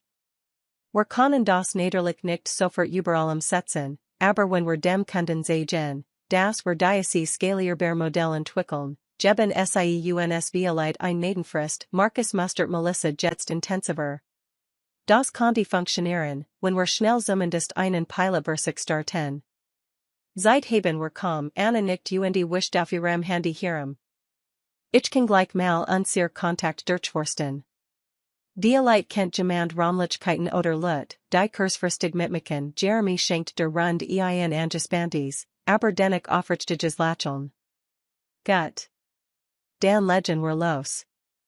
In einem Tag sehen wir Bilanz want sich Melissa, reicht die Hand. Ich glaub, wir kennen uns noch nicht offiziell. Jeremy Cooper, sie spurt, wie leicht heiß word, alssie sein Handnam.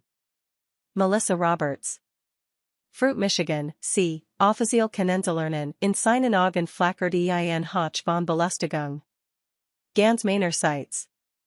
Danke für den Vorschlag, warender sich Markus zuwandt, schlich sich Melissa mit klopfendem Herzen aus dem Raum. Hat vollig in den Businessmodus gestellt, doch sie erinnert sich noch deutlich in die Sanftheit, die damals in der Bahn ausgestrahlt hat. Nur schienen die beiden Situationen aus zwei verschiedenen Welten zu stammen. Zurück im Fleur ließ sie das Meeting Review passieren, und das leicht Wechselspiel in Jeremys Mien, als sie erkannt. Aber jetzt hat sie wichtiger zu tun, als Überblick nachzudenken, dies beinahe unmöglich sein die Lieferung muss gelingen, und zu Haus droht noch wie vor die Rahmung. Ganzer Alltag fühlt sich in wie ein Schraubstock, der sich immer weiter zuzog. In den folgenden 48 Stunden entwickelt sich die Idee der Microhubs in rasentem Tempo. Anna trat mit lokalen Non-Profit-Organisationen in Kontakt, Martin kümmert sich Sicherheitsfragen zur Aufbewahrung der Paket, Candice plant eine Communicative Strategie für die Kundschaft, Markus rang mit den Finanzabteilungen ein kleines Budget für den Pilotversuch. Und Jeremy, wann immer im Büro war, gab Anweisungen und schot hin und wieder selbst bei Melissa schreibtisch vorbei. Sie koordiniert, wo die Hubs sinnvollsten waren, arbeitet mit Cheryl zusammen, die Kosten erfasst, und mit Kevin, der die Written-Software anpasst. Trotz der Hektik herrscht ein gewiss Aufbruchstimmung, als hat das Team endlich eine Idee, und die sich klammern konnte. Inmitten dieses Wirbels ergriff Melissa die Gelegenheit, mit Anna unter vier Augen zu sprechen. Im Büro der Personalleiterin, durch dessen Großfenster man auf einen grauen Nieselregen blickt, fast sie sich ein hers und berechtigt von ihrem Mayaproblem. Normalerweise frage ich nicht danach, gesten sie mit zitternder Stimme, aber haben wir Agendaen Regelung für Gehaltsvorschuss? Ich brauche einfach nur den fehlenden Betrag, mein Wohnung zu sichern, ohne zu werden weg. Tut mir sehr leid, dass du dich damit herumschlagen musst. Eigentlich sind großer Vorschuss nicht vorgesehen, aber ich red mal mit Markus. Du bist ein wichtiger Teil unseres Teams Erleiderung kennt Melissa auf. Danke. Ich bin verjeet hilf dankbar, Anna klopt aufmunternd auf die Hand, sie zum nächsten Terminialt. Ein kleiner Hoffnungsfunk glom in Melissas Brust auf, Violite Word sich das Thema Wohnung so losen lassen. Bis Donnerstagabend hatten sie bereits zwei potenzielle Mikrohubstandort gefunden, Gemeindezentrum in Midtown und einen kleinen Bioladen in Brooklyn. Anna hat dort mundlich Zusagen erhalten, und Martin schickt Fahrer los, Probelauf zu starten. Alles gehen diese erstaunlich gut zu laufen. Candace tippt schon an einer E-Mail, mit der sie dem Großkunden erklären wollt, wie dies hub schnellere Lieferzeiten sicherstellen. Trotz allem war Melissa Gastlogt, aber gleichzeitig stolz, ihre Idee so rasch umgesetzt zu sehen. Sie schickt alten Kollegen Alicia aus dem Diner ein Kursnachricht, in der sie schrieb, wie turbulent und hoffnungsvoll neues Leben gerade war. Alicia antwortet mit vierenden Emojis und versichert wie sehr sie Melissa die Daumen drückt. Doch im nächsten Morgen erlitt sie einen Rückschlag.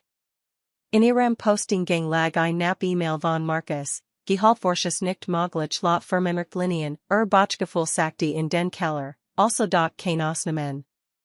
Am Ende der Mail stand lediglich, man hoff, sie wird ein zufriedenstellend Losung für ihr privaten Angelegenheiten finden. Sie lehnt sich niedergeschlagen in ihrem Bürostuhl zurück und schloss für einen Moment die Augen. Sie hat sich so sehr in dies ein Hoffnung geklammert, und war dadurch wieder bei null angelangt. Der neue Job war besser bezahlt als das Kellnern, doch die aufgelaufenen Schuldenlassen sich nicht in Luft auf. Sie presst die Lippen zusammen und kämpft gegen Aufstehen Tronen.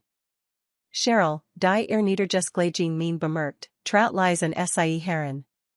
Schlecht Neuigkeiten, fragt Cheryl mit gedampfter Stimme. Melissa nickt und aufniet die Mail, damit Cheryl drüberfliegen konnte. Deren Mien verzig sich mitfühlend. Tut mir leid. Marcus kann ziemlichster sein, wenn Finanzen get mit einem schwachen Lächeln suchte Melissa die Schultern. Macht nur seinen Job. Ich find schon einen anderen Weg sie zwang unsichers Lächeln hervor. Denke, dass du dich sorgst, in diesem Moment trat Martin mit Sorgenballer Minen sie heran. Wir brauchen dich im Besprechungsraum. Der Kunde schickt jemanden, sich persönlich unser Mikrohub-Konzept anzusen. Wir müssen vorbereitet sein. Melissa mit tief durch und verdrängt ihr privaten Problem. Alles klar. Los geht's, gemeinsam begeben sie sich in den Konferenzraum, die letzten Details für den Besuchsbestimmungen. Jeremy stand vorn und erklärt, wie man die Routineffizienz am besten darstellen konnte. Strahlt bei jedem Wort ein ruhig Führungsstark aus und warf Melissa hin und wieder einen Blick zu, so, als wolle Stumm für die Idee dann kennen. Das ermutigt sie einerseits, stimmt sie andererseits aber auch wehmütig, hier hatten sie gemeinsam Ziel, doch Privatleben droht zu zerbrechen.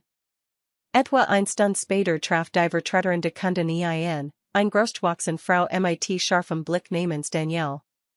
Sie inspiziert die Rittenplan, stellt gezielt Fragen zu Zeitkorridoren und Verlangt Präsestaten. Martin Tabellen, Candace präsentiert Marketingaspekt.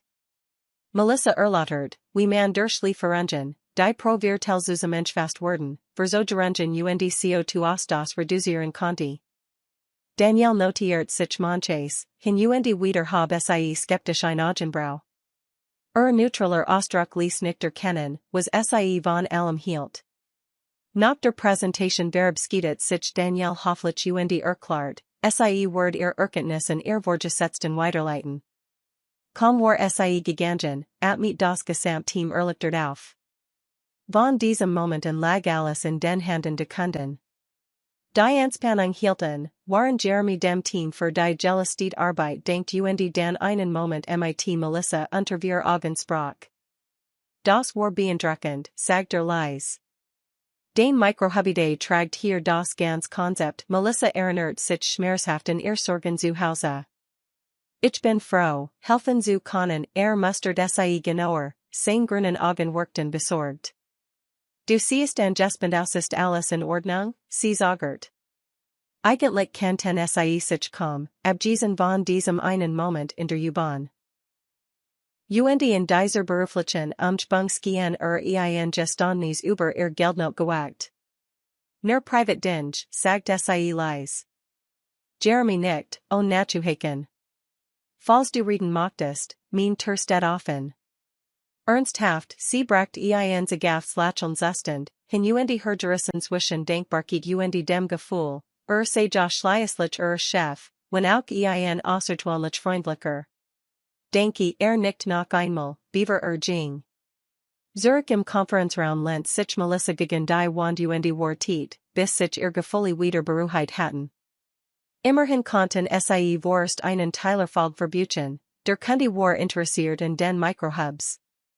Aber die Realität ließ sie nicht los, kein Gehaltsvorauszahlung, kein Losung für die mit und immer weniger Zeit, bis der Vermieter das letzte Wort sprach. Sie dacht daran, wie viel Krisen sie schon überlebt hat. Auch dies Wort sie überstehen müssen, notfalls mit aller Kraft. Die nächst Woche begann damit, dass alle im Büro den Atem anhielten, während sie auf ein Rückmeldung de Kunden warteten. Es Virgingen Tajon konkret Nachricht, was die Spannung ins unermesslich trieb. Die Microhubs waren einsatzbereit und mit nu gestalten Fähren zumindest halbwegs besetzt.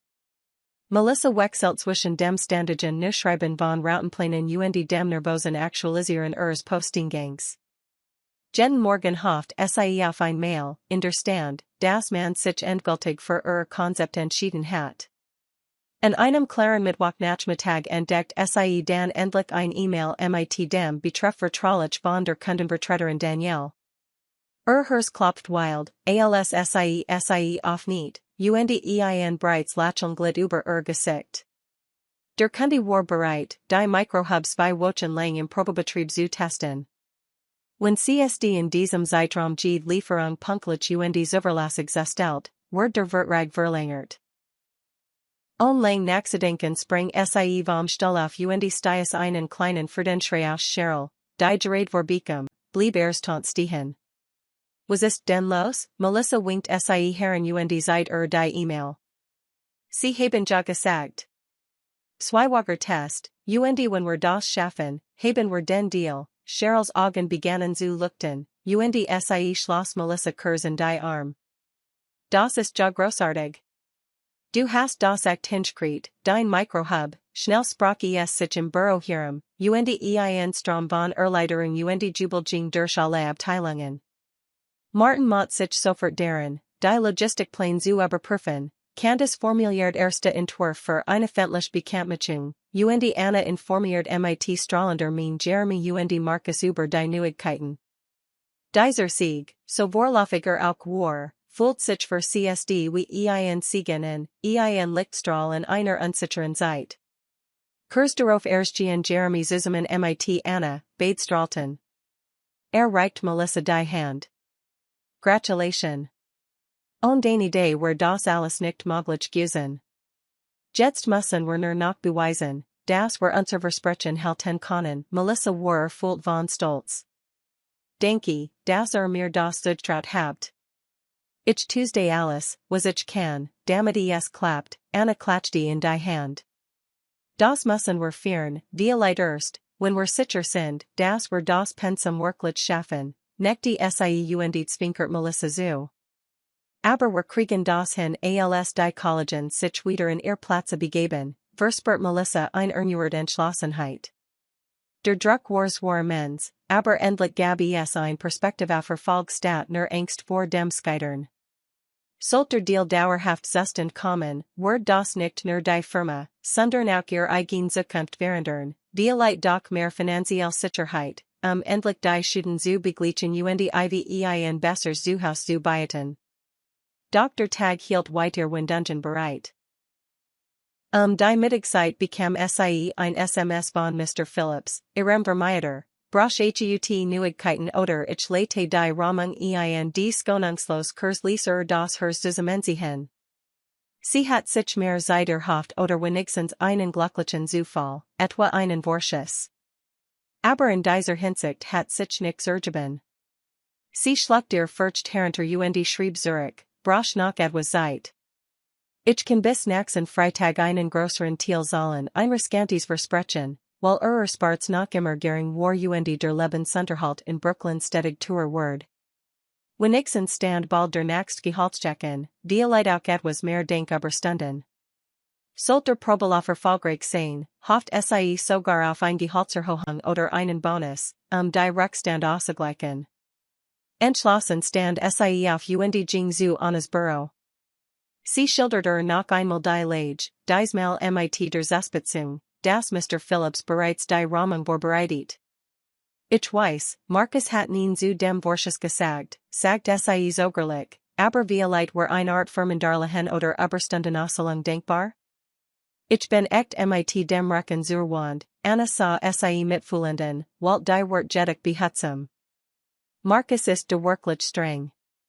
Wir haben einen kleinen Hilfsfonds, aber der ist eigentlich für medizinisch Notfall gedacht, sie sifst und tippt mit ihrem Kugelschreiber. Ich frage noch einmal nach, aber ich kann nix versprechen, Melissa nickt und unterdrückt ihren Taschentuch. Die tickte weiter, aber wenigstens ging es der Firma gut. Wenn sie sich in den nächsten bei Wochen bewiesen, war vielleicht bald mehr Luft da. Gegen Abend, nachdem sie ihr Aufgeben fast bindet hat, sah sie Jeremy im Großraumbüro. Unterhielt sich gerade mit Martin über Strategien. Als das Gespräch dit, winkte Kurzu. Sie fast sich in hers und trat nachher, das hers schlug bis Hals. Hast du Zeit? Fragt sie leise. Klar zog sich wenig zur Seat, weg vom Trubel. Worum geht's, unsicher sagt sie in seinem Gesicht nach Anziehen von Interesse oder Ungeduld. Aber sie erinnert sich an die Nachlich Bonfahrt, und sein Wortlosigkeit und das Stillverständnis, das damals gesiegt hat.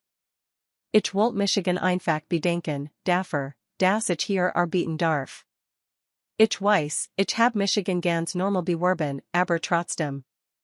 Es hat mein Leben verändert, Jeremy worked sichtlich beruht. Wir sind froh, dich zu haben. Du hast schon viel zurückgegeben, einen Moment lang standen sie schweigend da, während ein leis Vertrautheit in der Luft lag. Schließlich räuspert sich Melissa. Wir schaffen das mit dem Pilotprojekt, ich verspreche dir, ich setze alles dran lächelt, in seinen Augen lag Aufmunterung. Davon bin ich überzeugt, mit einem etwas erleichterten Gefühl verließ sie das Büro. Zwar hing die Drohend Rahmung weiter wie ein Damoklesschwert über aber sie spürt auch einen Aufwind, der Probelauf, die Anerkennung, Jeremys subtle Unterstützung, das alles gaber Hoffnung. Wenn sie nach ein bisschen durchhielt, konnte sich der Sehnlich Wunsch nach Stabilität und einer besseren Zukunft vielleicht erfüllen. Nicht nur für sie und Ivy, sondern auch für ein leises Gefühl, das zwischen und Jeremy in der Luft zu liegen. Am nächsten Morgen erstehen sie nach vor Sonnenaufgang im Büro.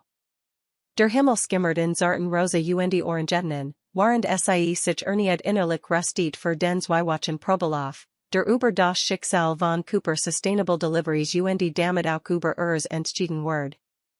Jeder Tag bracht neue Hürden, unerwartet Bestellungen, Zeitfenster, permanent lauernd Möglichkeiten. Aber nach war die Stimmung im Team so hoch gewesen, alle arbeiteten mit dem Wissen, dass es hier alles ging. Als sie eintrat, trat Kevin entgegen und sprach gedämpft. Nur zur Info. Danielle vom Kunden ist schon wieder hier. Und diesmal ist sie sehr froh Melissas Puls rast. Danielle, die schon das letzte Mal mit ihren scharfen Blicken für gesorgt hat. Sie ging in Richtung de großen Konferenzrooms, in dem Danielle tatsächlich vor ihrem Laptop. Saß und frisch daten aus den Microhubs Praft. Martin stand neben und sah ebenfalls angespannend aus Danielle nickt Melissa nur nach zu. Guten Morgen. Ich bin on Voranmeldung gekommen, weil ich daten sehen will, kein schon daten Präsentationen Martin stellt Melissa formell vor und betont ihr Roll beim Microhub-Konzept. Danielle runzelt kein Sekund lang die Stern, sie wieder auf ihren Bildschirm sah. Die sollen seien viel versprechend aus, aber wie handhaben sie plötzlich Auftragsspitzen? Ich sehe hier Zusatzlichen Dungeon, die erst gestern Abend gemeldet wurden. Was ist Plan? Martin gab Melissa das Zeichen zu sprechen. Ja, wir haben Spadabens nach 80 Zusatzlich Paket für Midtown reinkriegt. Dafür haben wir fairer aus dem Bereich Lower Manhattan umgeleitet. Und dank den neuen Microhubs bei Union Square müssen sie nicht zum Hauptdepot Zurich. So können sie die Lieferungen immer noch rechtzeitig abwickeln, sind sie sicher, dass sie die Fahrer nicht überlassen, fragt Danielle mit kritischer Mien. Word raunt Melissa ein, aber wir haben Pufferzeiten vorgesehen. Falls sich Verzogerungen abzeichnen, verlagern wir not falls ein paar Touren zum Brooklyn Hub. Das ist genau der Vorteil mehrerer Schwindpunkt. Danielle presst die Lippen aufeinander, als sie weiter in ihren Tabellen scrollt. Dielite Skepsis, Dielite einfach nur hohe Konzentration. Schließlich nicht sie. In Ordnung. Ich werde mir heute Nachmittag gern spontan den Union Square Hub anziehen, Voranmeldung Naderlich Martin Hub leicht die Brauen, antwortet aber rasch. Klar, wir können jemanden einplanen, der Ihnen alles sei, Danielle richtet den Blick auf Melissa. Ich nehme an, Sie kennen sich dort am besten aus Melissas Megan Zog sich zusammen, doch sie nicht. Ja, selbstverständlich. Ich bin gern vor Ort. Als Danielle sich kurz zurückzog, ein Telefonat in einem kleineren Nebenraum zu führen, blickt Martin sie in, ein Mischung aus Erleiderung und Anspannung im Gesicht. Du schaffst das schon, oder? Sie ist zwar streng, aber wenn der Hub gut läuft, starkt das Unterstanding enorm sie nicht, trotz der inneren Unruhe. Ich gebe mein Bestes. Das Team dort arbeitet toll sie versucht, Zuversicht das Estreln, doch in ihrem ersten war ein dicker Noten angesichts der bevorstehenden Prüfung. Einige Stunden später fand Melissa sich mit Candace, die für PR Aspekt dabei war, im Firmenhybridwagen auf dem Weg zum Union Square Hub. Einkes Fahrt führt sie zu dem Gemeindezentrum, dessen Hinterraum als Lagerraum diente. Mittelregel Valer Paket reiten sich ineinander, ein kleiner Computerarbeitsplatz koordiniert sind Dungeon. Unscheinbar und pragmatisch, aber absolut funktional. Kaum waren sie ausgestiegen, vor Danielas Wagen vor. Sie stiege mustert die Umspung mit kritischem Blick. Melissa lächelt hoffentlich und führt sie hinein. Drinnen schlugen innen sofort Betriebsamkeit und Stimmung war entgegen. Fairer scanten Paket, freiwillig de Gemeindezentrums wiesen kunden den Weg, die gelegentlich sind Dungeons selbst abhalten. Das hier ist unser Stützpunkt für Midtown-Lieferungen, erklärt Melissa. Zu Spitzenzeiten sind immer mindestens zwei Fahrer direkt hier, wir können aber bei Bedarf weiter entfordern, wenn sich im Hauptdepot zu viel steht. So verkursen wir die Ritten ereblich, Danielle schlendert her, stellt einem Fahrer nach Fragen zu Fahrtzeiten und Verkehrsaufkommen. Workt verunsichert, war nicht gewohnt, mit einer Unternehmensvertreterin zu sprechen. Melissa griff ein, klart Unklarheiten. Candace mod ein paar Fotos für mögliche Social Media Posts, bis Danielle sie Kolbat, die PR-Aktivitäten auf nach dem Pilotprojekt zu verschieben. Candace entschuldigt sich umgehend. Schließlich verglich Danielle ein paar Regale mit den digitalen Trackingdaten. Sieht alles Jordanet aus ich worden echt Zeit verfolgen, obes Hut noch zu Verzogerungen kommt. Falls doch, erfahre es zuerst, wir tun alles, sie zu vermeiden, entgeniet Melissa ruhig, obwohl Herz klopft. Wenn sie noch Fragen haben, bin ich jederzeit reachbar, Danielle nickt knapp. Word ich tun, bis zum späten Nachmittag rollten die letzten Touren hinaus. Melissa beobachtet mit einer Mischung aus Anspannung und Hoffnung, wie die Fahrer davon führen. Bisher gab es kein nennenswerten Storingen, und auch die Verkehrsdicht in Midtown war geringer als befürchtet. Dielite meint es das Schicksal einmal gut mit ihnen. Candace tachelt Melissas Schulter. Gut Arbeit. Sie ist zwar echt streng, aber du hast das Klasse gemacht, Melissa nickt, erleichtert darüber, Danielas unangekündigt Kontroll überstanden zu haben. Doc sie war sich bewusst, dass ein einziger Gelungener Tag noch kein garantiertes Happy End bedeutet. Die Kommenden Anderthalb de Pilotbetriebs konnten onlich nervenaufreibend werden. Und über all dem schwet immer nach ihr Privatkreis. Warend sie die Sachen zusammenpackten, überprüft Melissa Handy. Kein Nachricht von Rebecca oder Mr. Phillips, einerseits eine Erleiderung, andererseits Bühnerhind. Borst must sich auf die heutige kleine Erfolgsmeldung konzentrieren, das System lief, zumindest im Moment. Wenn Danielle zufrieden war, hatten sie einen weiteren Schritt Richtung Durchbruch gemacht. Der nächste Morgen bracht ein weiterstreitender Gefühle. Melissa hat bis spät in die Nacht Rittenplan studiert. Es gab erste Zahlen zum Gestrigen Besuch von Danielle, und sie waren tatsächlich positiv, keine großen Verspätungen, die CO2-Bilanz war leicht gesunken. Eigentlich hat sie sich ermutigt fühlen müssen, doch die Drohend Ramung lastet schwer. Wie gewohnt war sie früh im Büro, auf nicht Mailprogramm, 6 neue Nachrichten von Danielle, Jede mit weiteren Detailwünschen, Korridoranalysen, punktlich liefernachweis, fairer Feedback. Sofort mot sich ihr unruhig, aber sie sah auch ein Chance darin, jetzt konnte sie beweisen, was ihre Idee wirklich taugt. Ein leises Klopfen am Rand ihres Schreibtisches ließ sie aufschrecken. Jeremy stand da, die Hand in den Hosentaschen. Hast du Kurs Zeit, fragt der Leser Stimme. Melissa nickt, sah sich Kurs dieser Zeit waren wenig Kollegen. Klar. Alles in Ordnung, weist auf einen nahe gelegenen Meetingraum. Kurs mit dort Schlosser die Tür halb, dreht sich zu Anna hat mir erzählt, dass du privat Großschwierigkeiten hast, sein Ton klang warm und verstehen nicht wohl.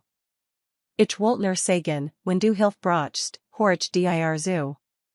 Wir haben zwar unsere Vorschriften, aber vielleicht gibt es andere Möglichkeiten. Wie schlimm ist es, ein Kribbeln durchlief sie. Peinlich berührt, aber auch denkbar. Ehrlich gesagt. Ich habe eine Kündigungsanordnung. Wenn ich die Rückstand nicht bald soll, fliege ich raus. Mein Tochter und ich, ihr Stimme stockt, waren obdachlos, sein Blick ward noch weicher. Das tut mir wahnsinnig leid. Das ist eine enorm Belastung zusätzlich zu dem ganzen Stress hier, Melissa stieß ein bitters Lachen aus Jaw, ich hab's halt gelernt zu jonglieren, Jeremy worked nachdenklich. Marcus ist hart bei solchen Sachen, aber ich hab durchaus auch ein Mitspracherecht. Manchmal ben war ein kurzfristiges Darlehen, etwa bei medizinischen Notfallen oder Wohnproblemen. Ich kann zumindest versuchen, das Thema noch mal anzuschieben. Und wenn wir diesen Pilotlauf erfolgreich abschließen, haben wir etwas mehr Spielraum im Budget, ein Funken Erleiderung flammt in auf, so sehr sie sich auch zu bremsen versucht. Denke, sagt sie leise. Das bedeutet mir viel. Nicht verständnisvoll und legt zum Abschied Kurs ein Hand auf ihr Schulter, beaver den Raum verlies. Sie blieb einen Augenblick stehen, überwältigt von der unerwarteten Unterstützung. Ein winziger Hoffnungsschimmer kind, aber auch die Angst vor den Risiken, die ein solche Vermischung privater und beruflicher Sphären mit sich bracht. Wieder in ihrem Platz stürzt sie sich in die Arbeit. Danielle fordert immer granularer Daten, wollte exakt Seitengaben zwischen jedem Hub und dem Hauptdepot. Cheryl Haffer, die Tabellen zu verfeinern, Kevin lief Simulationen, eventuell Storingen im Verkehrsfluss verzeitig zu erkennen. Trotz aller Anstrengung spürt Melissa einen schwerlastenden Druck, als Word sicher Körper permanent entspannen.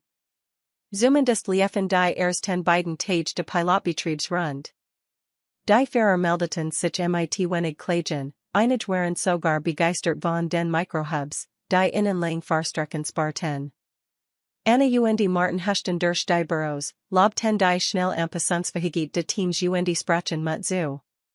Mitten in diesem kontrollierten Chaos leuchtet plötzlich der Name Mr. Phillips auf Melissas Handy.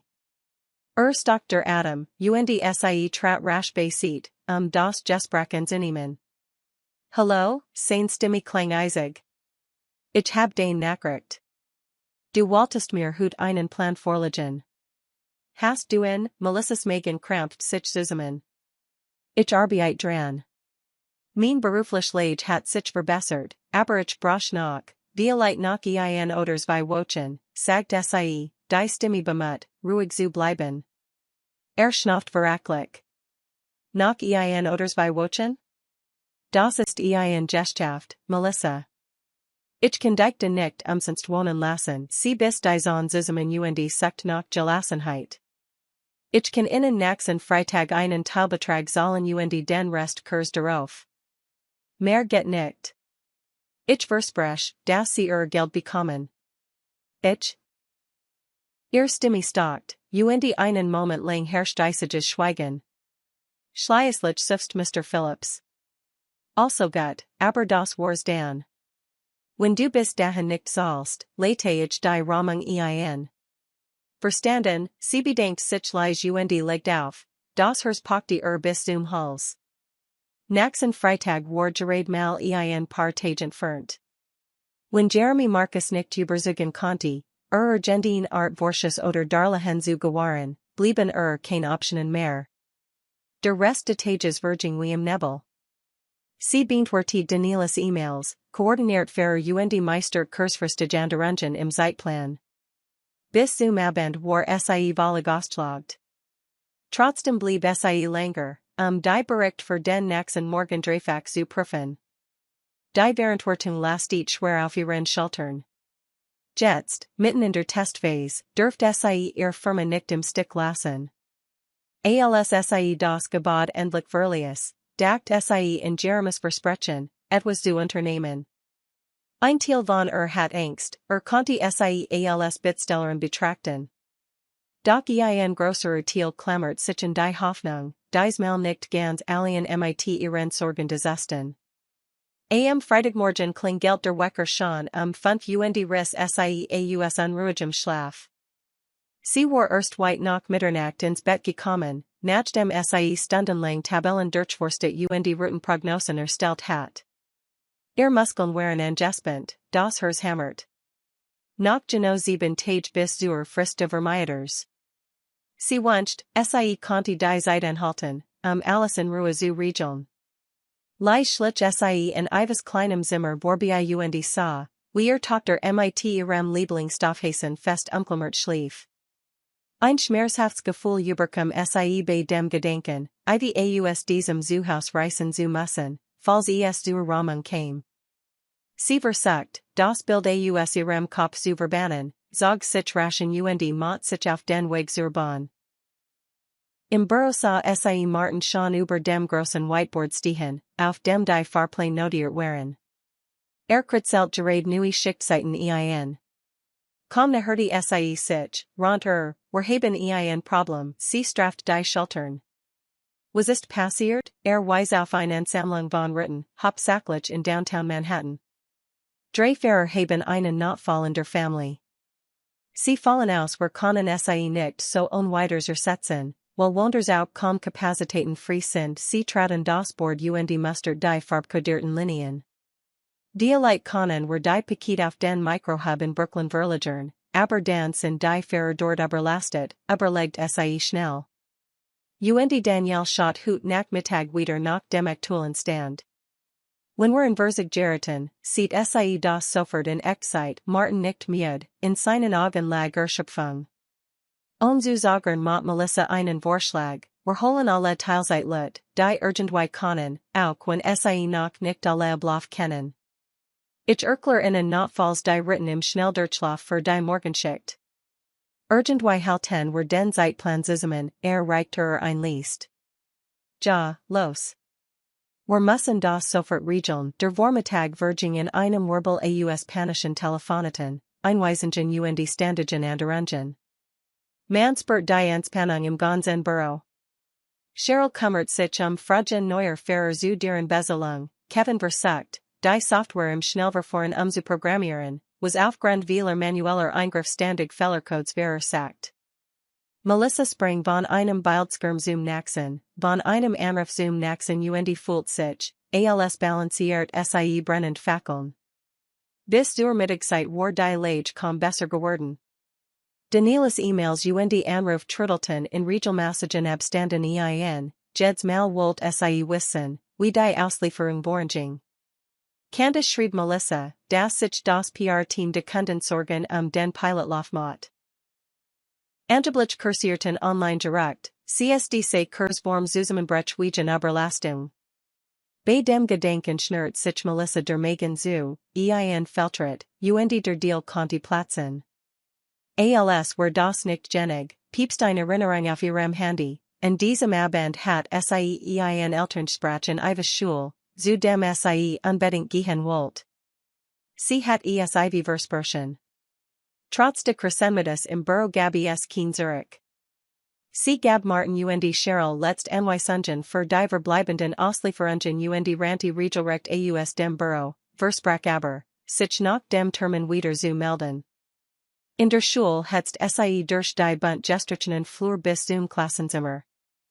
Ivy entdeckt sie sofort und strahlt, doch Melissa sah ihrem Kinden, das auch es die Entspannung spürt.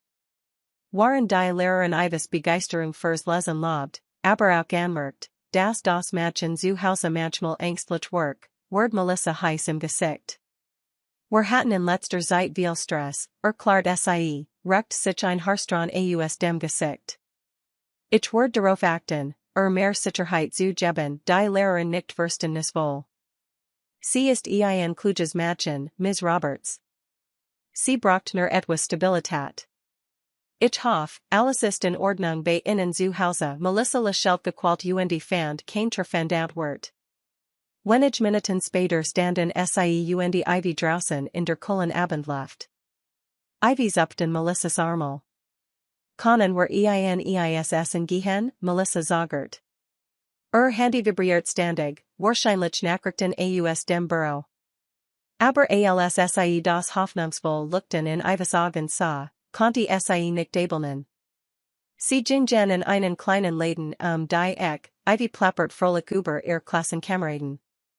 Für ein paar Augenblick ließ Melissa sich vom Duft der Schokolade und dem unbeschwerten Lächeln ihrer Tochter verzaubern.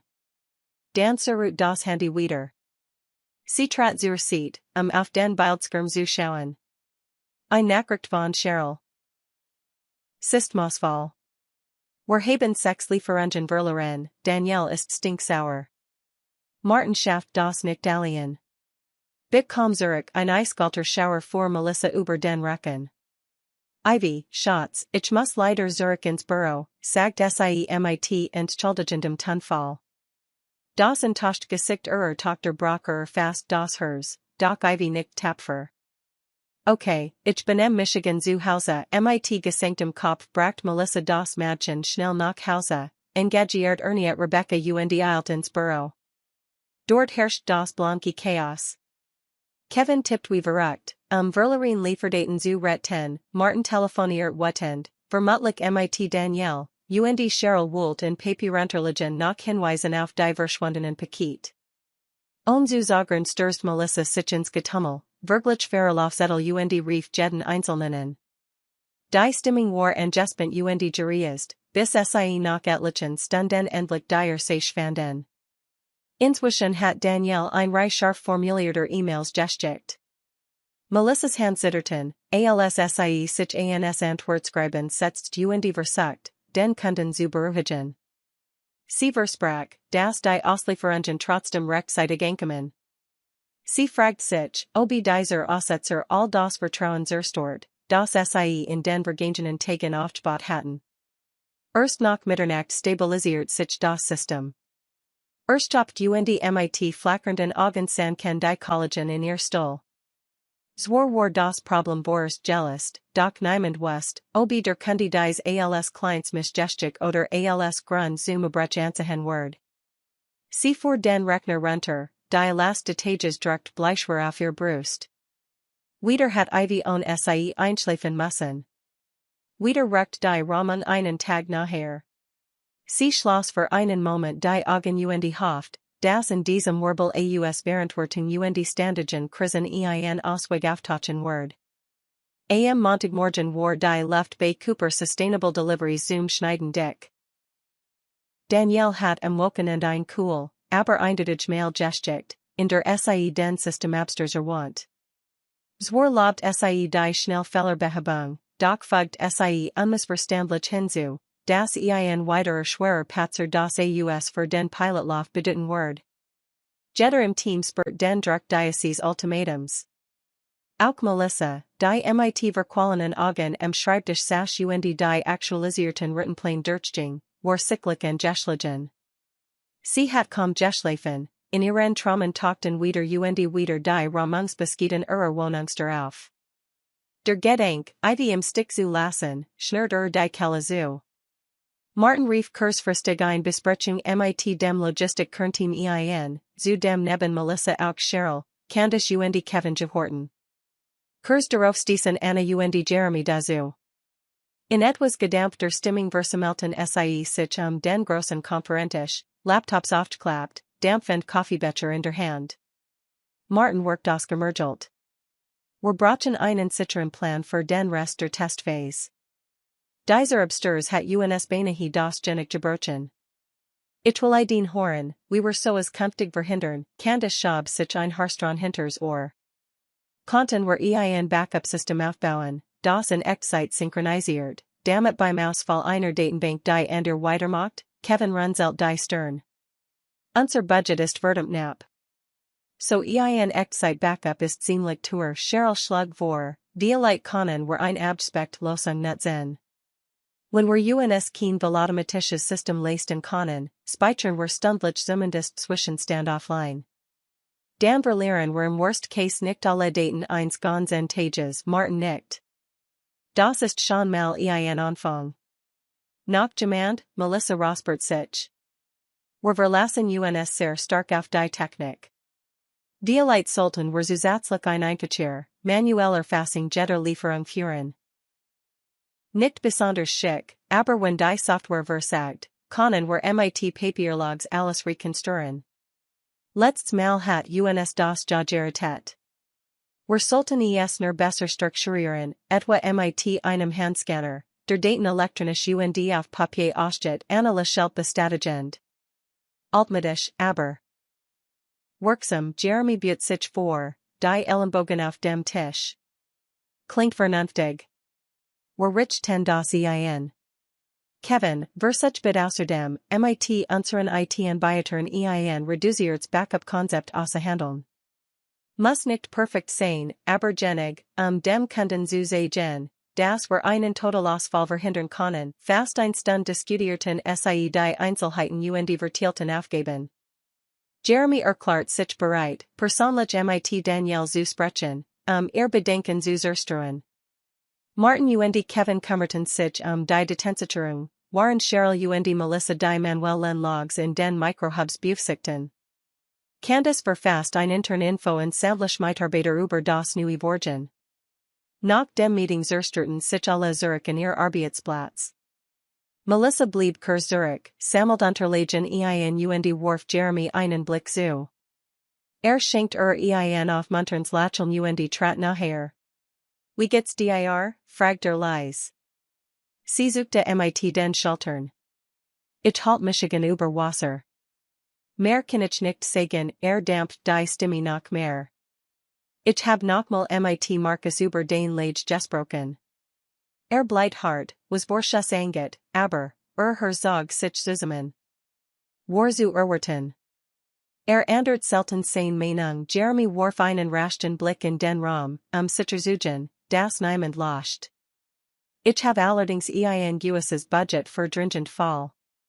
Ich will sehen, ob ich das nicht für dich aktivieren kann. Ich will nicht, dass du den Wohnung verlierst, ein Schwall aus Erleiderung und Scham überkommen sie. Ich denke dir wirklich. Aber ich verste auch, wenn es nicht klappt. Ich mochte nicht bevorzugt worden workt ernst, aber seine Augen waren freundlich. Das hat nix mit Bevorzugung zu tun. Die Firmen bieten no Hilfefonds oder Kurse darlehen für Mitarbeiterin. Du bist uns wichtig, und du steckst in einer Notlich. Punkt einen Moment lang felten Melissa die Wort. Sie nicht nur, spurt, wie Kelle sich zusammenschnürt. Druckte samt die Schulter und ging. Sie blieb alien in der echte Konferentische stehen und Abmeet zittern durch. Dielite Gabi es doch noch ein Chance, Markus streng Haltung zu umgehen und Ivein zu Haus zu bewahren. Danach sturs die sich wieder in die Arbeit. Zwischen dem Erstellen von Papierlogs und dem Üblichen Retentions worked sie wie ein Wirbelwind. Cheryl Mott scherz, Melissa brach demnächst Rollstuhl, doch das war mit vollen gemeint. Trotz aller Hektik fühlt Melissa einen neuen Kampfgeist. Gelung der Pilotlauf, rettet sie damit nicht nur den Vermembertrag, sondern vielleicht auch sich selbst. Später im Abend, während sie ihren Computer herunterfuhr, fiel auf, das Wedger Mr. Phillips noch Jeremy sich gemeldet hatten. Die still war Bühnerhind. Dielite Barriatet Vermeider schon die Ramung vor, oder wartet darauf, ob sie Beselen konnte. Wenn Jeremy nix erreicht, must sie ein ander Losung finden. Draußen empfing sie cool Herbstluft. Am Himmel leuchtet noch das Letzt, orangefarben Licht der Abenddämmerung über den Wolkenkratzern. Unwillkürlich dacht sie in Ivy und darin, wie glücklich sie wär, einfach in ihrer gententen Wohnung bleiben zu können. Melissa erlaubt sich einen kurzen Moment hoffnungsvoller Traumere. Dan mott sie sich bereit für einen weiteren Tag voller Entspannung. Sie wird nicht aufgeben, nicht für Ivy und nicht für ihr eigenes Selbstwertgefühl.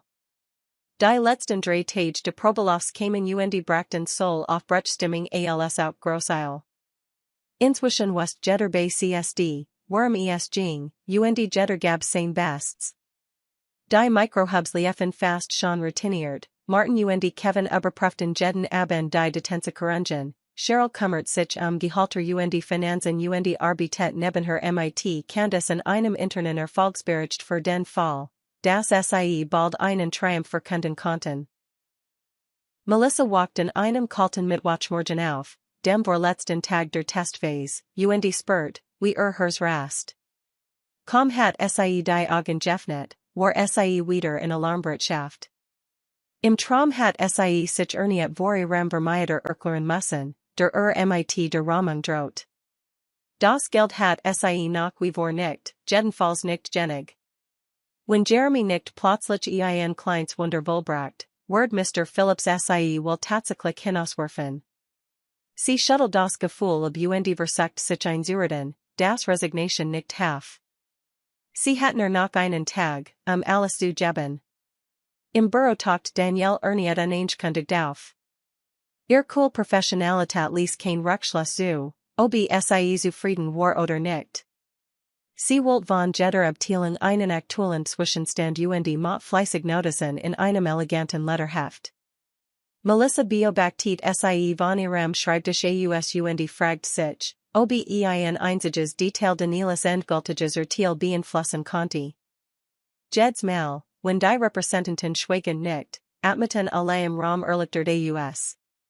Nach dem Mittagessen huscht Melissa in den Pausenraum, sich eilig einen Kaffee zu holen. Dort lent Jeremy in der Theke und rührt gerade Milch in seine Tasse. Lächelt müde, als sie eintrat. Du magst das großartig, sagt leise. Sie nahm sich einen Pappbecher und fühlten halbvoll. Mal sehen, ob Danielle das auch so sieht. Sie workt, als word sie nur auf einen Ausrutscher warten reibt sich den Nacken. Sie ist hart, aber fair. Wenn wir bliefern, was wir Versprechen haben, stehen unser Chancen gut, nach beaver Melissa nach dem Moglichen Nothilfdarlichen Fragen Conti, Betrat Marcus den Raum. Workt wie immer ernst und nicht in Kurs zu. Jeremy wants sich ihm zu, und die Gelegenheit für ein privates Gespräch war dahin. Marcus warf Melissa einen prüfenden Blick zu. Cheryl meint, du magst gerade die finalen Rittenprotokoll fertig sie nicht. Ja, alles ist aktualisiert und abgeglichen. Ich schick dir nach Hut einzusammenfassung per Mail sah sie einen Moment lang abskatzenden. Dan sagt nur, sorg dafür, dass es lachenlos ist, und verschwand. Melissa versagt, in seinem Blick irgendeinen Hinweis auf ein Einlenken zu erkennen, vergeblich. Die letzten Stunden dieses Tages glitschen einem Schlachtfeld, Ein Fahrer hat einen kleinen Unfall, ein überraschend Grosslieferung landet im Brooklyn Hub, und Danielle fordert Ernie exakt Zeitstempel für alle Ritten. Melissa überstand dies Herden mit einer Mischung aus Kaffee und Willenskraft. Erst nach Sonnenuntergang war alles im Kasten. Volle Gerschaft schrieb sie Danielle und Marcus nach ein Abschließend Mail mit dem aktuellen Status, dann lent sie sich in ihrem Stall Zurich. Keine Nachricht von Mr. Phillips, keine Neuigkeiten von Jeremy.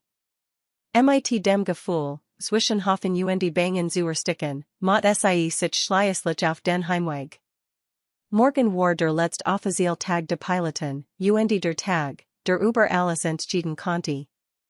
Und so brach der nächste Morgen kalt und klaren, alsob ganz New York den Atem anhielt. Melissa fand in ihrem Postingang ein Mail von Danielle, ich sammelhut die finalen Daten und leg morgen der Geschäftsleitung meinen Bericht vor. Sollt alles so bleiben, wie wir es hier sehen, bekommt unsicher Entscheidungen Kurs dies Nappen Zahlen lasteten schwer. Gegen Mittag lag ein fast unheimlich still über dem Büro. Die Fahrer erledigten ihr Touren Ståndliche Bunkslos, Martin meldet Minimail-Systemfehler, Anna schott regelmäßig vorbei und muntert jeden auf. Candice hat bereits einen Entwurf für ein interner Volksnachricht vorbereitet, sie sofort versenden zu können, sollt der Pilot ohne Zwischenfall enden.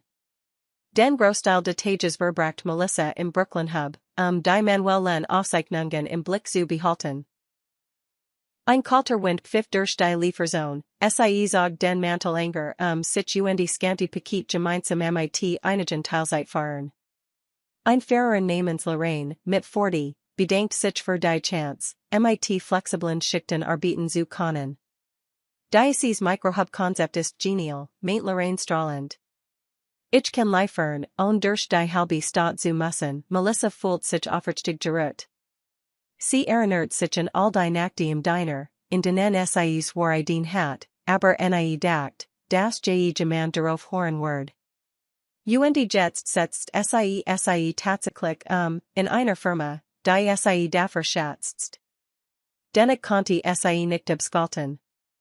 Wenn das Pilotprojekt zu Ende war, droht immer noch persönlicher Albtraum. Sie wagt kaum, aufs Handy zu schauen, aus Angst vor einer Nachricht vom Vermieter. Später am Nachmittag wurden die letzten Paket verschickt. Melissa stand in der improvisierten Zentrale de Hubs und aktualisiert die Fahrer ab im Sekundentakt. Als der letzte Lieferstatus eingeblendet wird, entwich ein zittriger Temzug. Sie hatten getten, was sie konnten. So endet die Testphase. On Fanfaren, aber auch on Katastrophe. Als Melissa Zurich ins Hauptbüro kam, hat sich bereits ein klein runden Litten eingefunden, die den Erfolg leis bejubelten. Überall lagen Süßigkeitenpapier und leer Kaffeebecher, spüren endloser Arbeit. Anna lächelt sie müden, Cheryl schloss sie erleichtert in die Arm. Martin schüttelt kaum merklich den Kopf und murmelt, kaum zu glauben, das war Geschäft haben, aber Melissas Blick wandert zu Jeremy und Marcus, die sich leise unterhielten. Jeremy worked ruhig, aber entschlossen, als word gerade ein Argument vortragen. Wahrscheinlich ging se. In ihrer Magen grummelt waren se versucht, die Nerven zu behalten. In den kommenden Tagen word sich sagen, ob der Kunde in Bord blieb, und ob se Wohnung behalten konnte. Sie hofften ständig, dass sich das klein persönlich Wunder in Leben schleichen word, waren die Firma einen großen Sieg davontrug.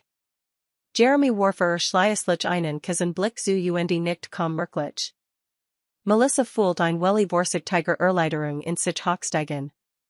Die Light war auf sie tatsächlich Hilfe, wenn auch auf den letzten Drecker. Aber noch blieb nix anderes, als abzuwarten. Melissa walked auf, Beaver Wecker klingelt. Hoffnung und Furcht tobten gleichermaßen in Der Pilotlauf war abgeschlossen, mit weniger Zwischenfallen, als sie befürchtet hat. Doch nun begann das war 10. Danielle ward die Daten ihrem Vorstand präsentieren, der dann entschieden word, ob Cooper Sustainable Deliveries den Grossauftrag bekam oder leer ausging.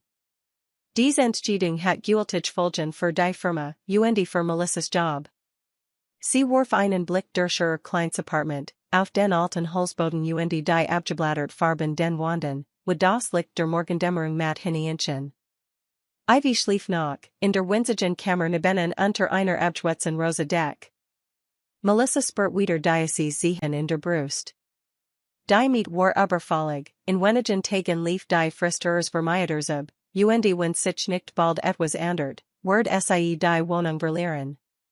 Sie selbst stieg unter die Dach und zog sich in, ein schlicht Blus, ein Schwarzstoffhaus. Auf dem Weg nach draußen blieb sie kurz stehen, in Ivys Lunchbox ein klein Notiz zu klemmen. Sie wollte wenigstens auf dies Weise gehen, dass sie in ihr Tochter dacht, selbst wenn sie der Zeit auf der Wesend war.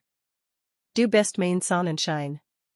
Hab dich lieb, Mom, mehr konnte Melissa nicht tun, ihrer Tochter ein wenig Sicherheit zu geben, die angespannte Atmosphäre zu Hause längst spürt. Im Büro waren diesem Morgen angespannte Unruhe zu spüren. Einige kamen leise herein, mit Kaffeebechern in der Hand, und ihr starrten nervös auf ihr Handys in der Hoffnung auf Neuigkeiten. Martin Tagurti das Operationsboard hierum und passt rastlos die heutigen Tourinnen. Kurs darauf erstehen Anna, begrüßt die Anwesenden mit einem stillen Lächeln, doch Melissa erkannt sofort die Entspannung in ihren Augen. An ihrem Schreibtisch aktualisiert Melissa immer wieder ihren Postinggang. Ein paar E-Mails zu kleineren Problemen tauchten auf, dazu ein Nachricht von Kevin zu Software-Updates. Nix von Danielle oder deren Unternehmen. Gegen Spaten Vormittag trat Candace in Melissas Schreibtisch, sichtlich erschöpft. Hast du schon etwas gehört, fragt sie und tippt nervös auf ihrem Handy herum. Noch nix, entgeniet Melissa und spürt ein Stechen in ihren verspannten Schultern.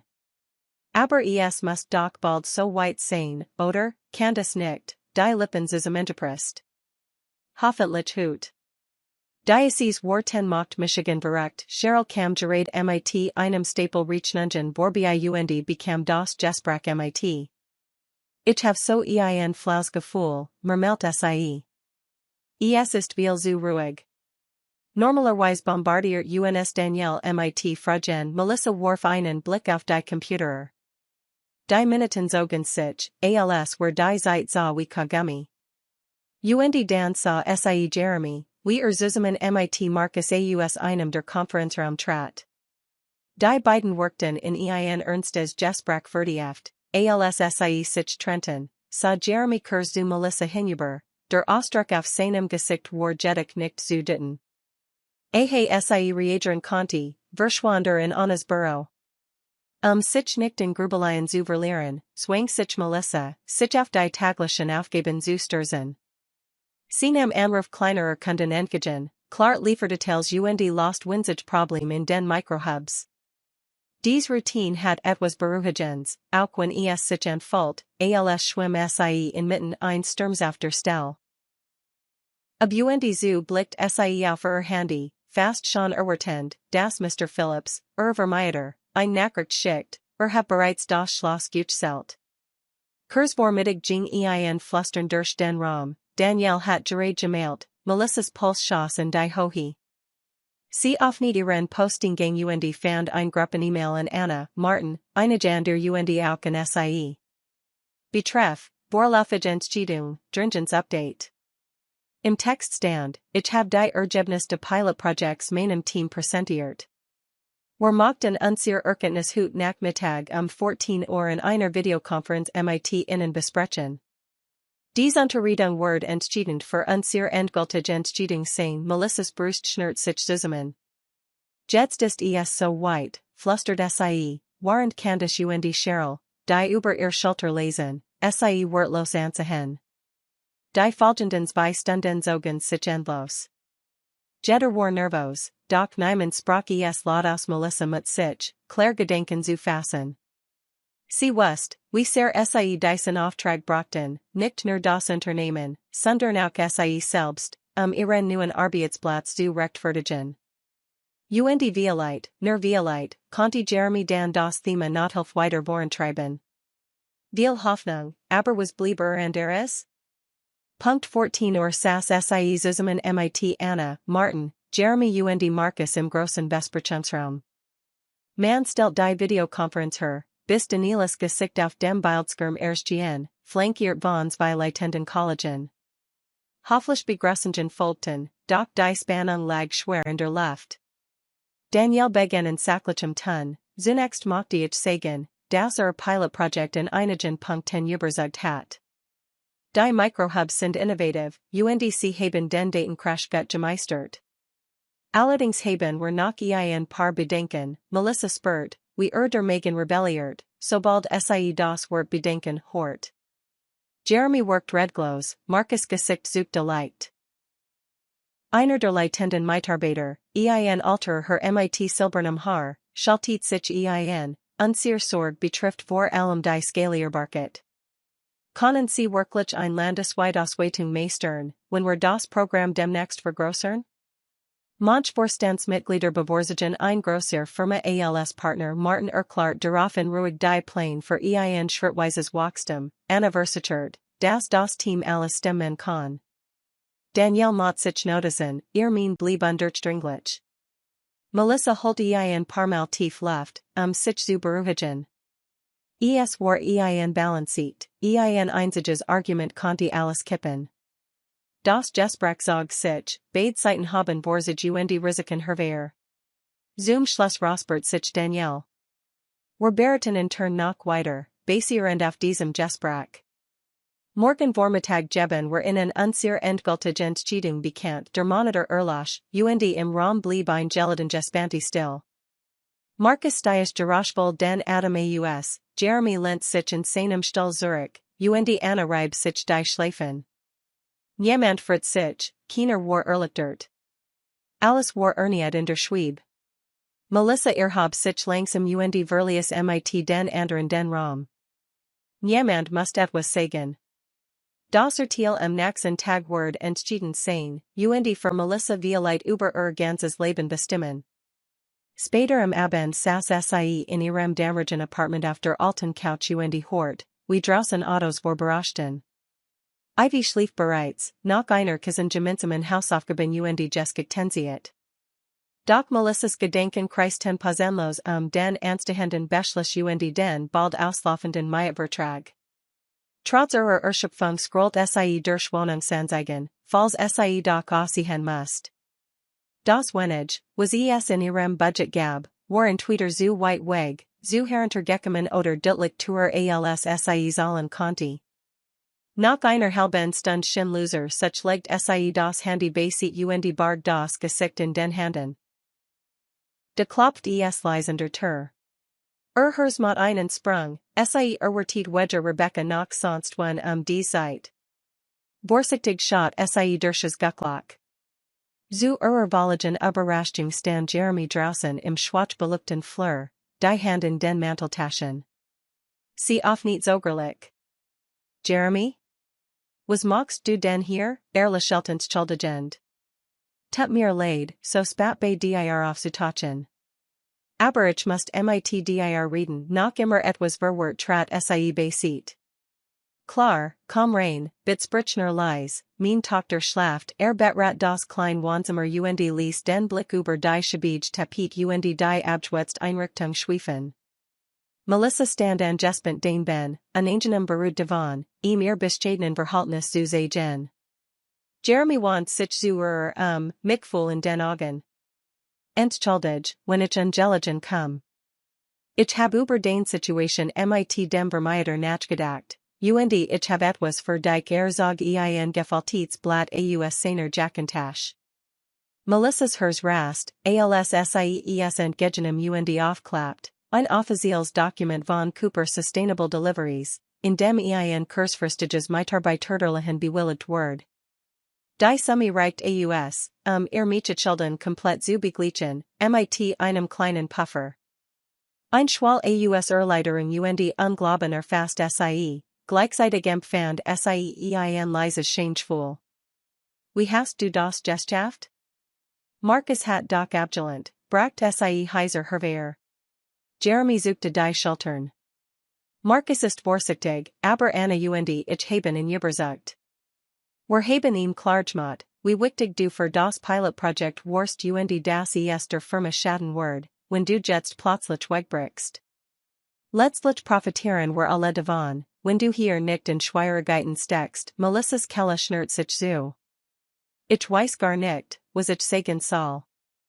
Das ist genau das, was ich brauche. Aber was, wenn ich es nicht schnell genug zurückzahlen kann? Lächelt sanft. Wir haben einen machbaren Rückzahlungsplan festgelegt. Durch dein neues Gehalt und eventuell einen Bonus, falls der Vertrag zustande kommt, kriegst du das problemlos hin. Du hast das Rechen Zeit. Tronen stiegen in die Augen, mix aus Denkbarkeit und Verlegenheit. Ich denke dir so sehr, aber, ich will keine Sonderbehandlung, Jeremy schüttelt den Kopf. Das ist keine Sonderbehandlung. Die Unternehmen haben Hilfsfonds oder bieten solche kurzfristigen Darlehen. Du hast es verdient, du hast dich für uns und das Projekt aufgeopfert, warum sollten wir dich jetzt hängen lassen, ein Leser Schlechter Endkammer, alssie die Unterlegen auf den kleinen Couchtisch legt. Sie want sich kurzab, die Tronen wegseblinzeln. Endlich kann ich wieder atmen, flüstert sie mit dem Gedenken an Ivy, die nun nicht mehr mitten in der Nacht aussehen musst. Die Engine Brust lost sich etwas, ein Ahnung von echter Hoffnung kam auf. Jeremy trat einen Schritt nachher, seine Stimme vorsichtig, ist das nur Bade? Du und Ivy, sie nicht und wischt sich mit dem Handrücken über die Augen. Ja.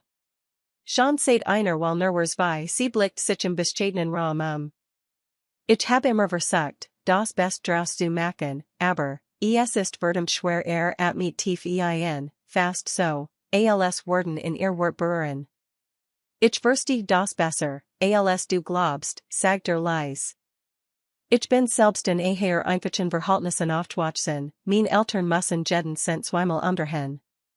Dieleit ist das einer der Grand, warum ich jetzt ein Firma führen will, die nicht nur auf Profit aus ist, sondern auch Menschen hilft. Melissa dacht kurz ihr erste Beginnung, war der Mann aus der U-Bahn, der sie on wird stutzen ließ und auf ihr Sorgen einen mitfühlenden Blick warf, anstatt sie zu verteilen. Ich erinnere Michigan in den Freundlichkeit damals, murmelt sie. Ich war halb eingeschlafen, hab Michigan einfach entdeckt gelend, und du hast Michigan nie spüren lassen, das dir angenehm ist lag die Leis. Du sahst einfach so erst aus, und ich wusste, wie sich das anfühlt. Das du bei uns gelandet bist, had ich nie erwartet. Aber irgendwie war es weil Schicksal ein sanftes Lächeln huscht über Melissas Gesicht, trotz ihrer Tronen. New York ist manchmal ein Dorf, was, sie standen in der stillen Wohnung, draußen sangen Paula's eisernen monotons Lied. Die Nahes wischen innen war greifbar. Melissa spürt den Impuls, nachher zutreten, doch sie hielt sich zurück, unsicher, obes klug war. Dennoch durchflutet sie ein wohlig warm, ein Verbindung, die über die Reinchef angestellte Bein hinausging. Nach einem Moment räuspert sich Jeremy. Ich sollte dich ausruhen lassen. Morgen wird ein grosser Tag, sie nicht und brachten zur Tür. Denke nach mal. Das Darlehen, du hast keine Ahnung, wie viel das für Michigan bedeutet nicht knapp, trat auf den Flur hinaus. Schlaf gut. Mal sehen, was der Mortgage-Tag bringt, kaum war die Terzu, presst Melissa das Dokument ans hers. Die Erleiderung war überwältigend. Wenigstens war dieses Problem so gut wie gelöst. Nun blieb nur das Urteil von Daniela's Firma.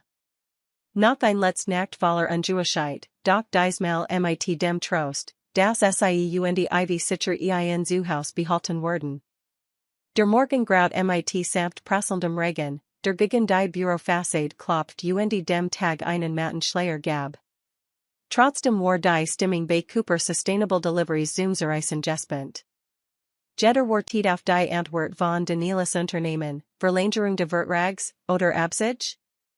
Melissa betrat das Gebot mit deutlich leichterem Herzen als sonst. Dank Jeremus Darlehen bracht sie Wurst kein Zwangsrahmen mehr zu fürchten. Auf dem Handy prangt ein SMS ers Vermeiders, Kurt, der beste Zeit, sie kann bis Ende der Woche zahlen. Kein sofortiger Aussage, kein Nachlich flucht mit kind und Koffer. Gegen nun Lud Anna zusammen mit Jeremy alle wichtigen Teammitglieder erniet in den Konferenzraum Martin, Cheryl, Candace, Kevin und Naderlich Melissa. Die Anspannung war fast greifbar. Auf dem Bildschirm war ein Videokonferenz vorbereitet, das Bild jedoch nach schwarz. Wenige Sekunden nach nun erstgehen Danielis Gesicht, kurz darauf die beiden anderen Führungskraft. On Umschweif sagt sie, Guten Morgen. Wir haben die finalen Daten Ostwertet und intern intensiv diskutiert. Letztlich hat sich der Vorstand entschieden, mit Cooper Sustainable Deliveries ein langfristig Zusammenarbeit einzugehen, einen Augenblick war es totenstill, dann ging Kollektivs aufatmen durch den Raum. Martin fuhr sich mit der Hand über den Mund, als kann es kaum glauben, Cheryl hat Tränen in den Augen, Candace stieß einen kleinen Jubelschrei aus Jeremy naht den Kopf in stiller Dankbarkeit, Anna strahlt auf den Bildschirm, als konnte sie die Freude kaum fassen. Melissa spürt, wie das Adrenalin durch die Dürren rauscht und beinahe wach worden.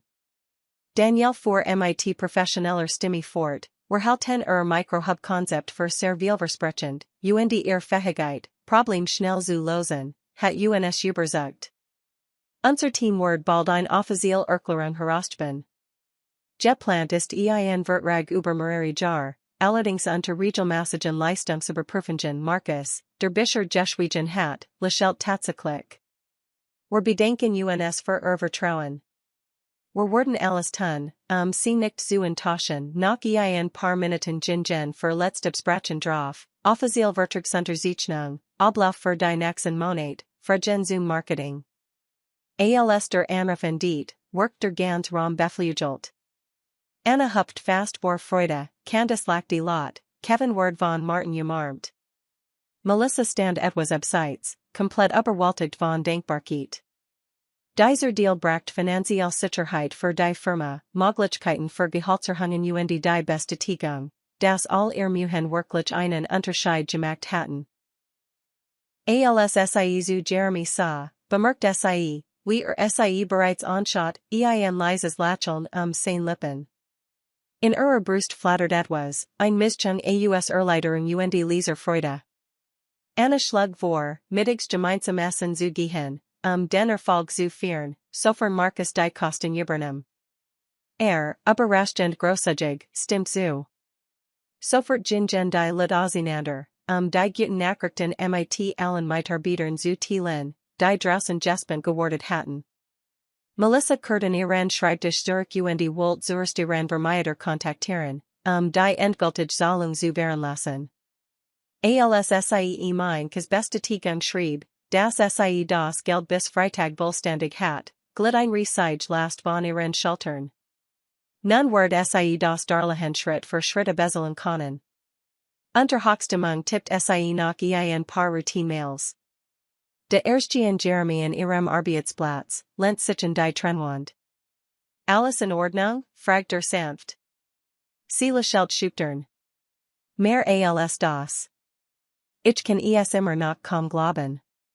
Wir haben's geschafft, nickt. Und du warst ein entscheidend Kraft. Das Mikrohubmodell war die Basis unseres Erfolgs, sie suchte die Schultern, fühlt sich ein wenig verlegen. Ich hat jede Mensch Hilfe nicht sich etwas zu hin. Stimmt. Aber du warst der Auslöser, dann schaut sich Kurs als wohl sicherstellen, das niemand lacht. Ich wollte dich fragen, ob wir uns demnächst mal treffen, außerhalb de Büros hitzestiger in die Wangen. Oh, räuspert sich. Kein Firmenmeeting oder so. Ich würde dich einfach gern besser kennenlernen, vielleicht bei einem Kaffee oder Abendessen, Herz klopft wie verrückt. Gern, sagt sie leise, fast flüsternd. Lass Michigan wissen, wann grinst, sichtbar erleichtert. Machen wir. Aber jetzt sollten wir erstmal weiterfahren. Wenig später zog sich Zurich, mit Martin etwas zu besprechen, warend Melissa sich unwillkürlich lächelnd in ihrem Bürostuhl zurücksinken ließ. Bild von Jeremy hat sich komplett gewandelt. Erst war der freundlich Fremden der Bahn, dann der Chef mit unergründlicher Aura, schließlich der Retter mit einem Darlehen, und nun vielleicht noch mehr. Sie spürt ein Kribbeln der Vorfreude, auch wenn sie wusste, dass es kompliziert werden konnte, als Alleinerziehende Mutter, frisch aufgestiegen in ein gesichert berufliche Position, war das schon herausforderungsgenig. Doch sie fühlt sich zum ersten Mal seit Jahren wirklich hoffnungsvoll. Sie hat bewiesen, dass sie soll privat als auch beruflich etwas bewegen konnte. Und vielleicht, wenn sie es Solius, war jetzt sogar Raum für etwas Tieferes als nur rein Arbeitskollegialität. Sie mit durch, den Geraschen der jubelnden Kollegen losstend. Zum ersten Mal seit langer Zeit sah sie in die Zukunft und konnte deren ein lukten, und nicht allein die Schaub, weil sie ein Kreis gemeistert hat, sondern weil sie bereit war, Unterstützung anzunehmen und sich auf Neues einzulassen. Einige Tage später fand die offizielle Unterzeichnung der Vertrag statt, gefolgt von einer spontanen Party in einem nahegelegenen Restaurant. Fast alle Mitarbeiter von Cooper Sustainable Deliveries waren einschlagen. Zwar war das ganz nicht sehr groß aufgesehen, doch die Stimmung war voller Stolz und Erleichterung. Schließlich war es nicht alltäglich, dass ein kleines Startup sich einen so wichtigen Partner sichert, noch dazu nach so einem turbulenten Start. Melissa saß mit Candice und Cheryl an einem Ecktisch. Vor innen Gläser mit sprudelndem Apfelcider, warend Kevin innen lachend supersteht. Anna hielt ein Rede, lobt den Teamgeist, Martin bracht sogar ein paar lockere Sprüche, was bei seinem sonstigen Ernst ungemlich war. Man sah überall, wie die Entspannung der vergangenen Wochen nun in Ostalassing Fröhlichkeit umschlug. Jeremy ging von Tisch zu Tisch, druckt jedem persönlich seinen Dank aus als bei Melissa, Candice und Cheryl Ankum, spürt Melissa, wie hers etwas schneller klopft. Unwillkürlich stieg die Erinnerung in jenen Abend in ihrer Wohnung wieder hoch. Sie versucht, sich normal zu verhalten, doch Lächeln variiert ihr Freude. Bietet sich zu vor und sagt so leise, dass nur es hort, immer noch Lust auf den Kaffee oder das Abendessen, sie nickt, spürt ein warmes Kribbeln. Auf jeden Fall, sag mir nur Beskied schenkt ein Lächeln, das hers flattern ließ, und ging dann weiter zu Martin. Cheryl stupst Melissa unterm Tischen. Gent zwischen Yukim Busch, neckte sie. Melissa nahm einen Schluck von ihrem Cider. Hat nur gefragt, ob wir uns mal treffen, ganz zwanglos, Cheryl blinzelt schelmisch. Na. Wenn du das sagst, Candice gechert, warend sie mit Cheryl Blick ausdacht, doch kein Wort weiter nach. Im Lauf des Abends verabschiedeten sich immer mehr Kollegen, die Bahn zu erwischen oder sich ihr Familien zu kümmern. Melissa schultrut schließlich ihren Mantel, sichtlich zufrieden, jettig müde. Auf sie warteten zu Hause Rebecca und Ivy, die jetzt aber endlich kein Angst mehr vor einem plötzlichen Umzug haben müssen. Draußen fegt ein cool Breeze durch die Straßen, und die Lichterklemmen warfen bunt Flecken auf den Gesteg. Sie entdeckt Jeremy am Straßenrand, vertieften ein Nachricht auf seinem Handy. Als sie bemerkt, steckt es weg. Willst du mitfahren, Baterin? Ich hab mein Auto gleich die Eck. Sonst musst ich dich zu spät entlassen, sie sah sich kurz Ich bin mit der Bahn gekommen. Wenn's dir nix ausmacht, dann Jern. Ich will Michigan nicht aufdringen winkte. Gar kein Problem. Komm. Sie liefen zusammen ein paar Blocks weiter, en lauten Bars und Restaurants vorbei. Fuhr ein elegantes Hybridauto, was sie kaum überrascht, passt gut zu seinem umweltorientierten Firmenkonzept. Gentlemanlike aufnied die Beifahrer, und sie ließ sich mit einem Lächeln hineinleiten.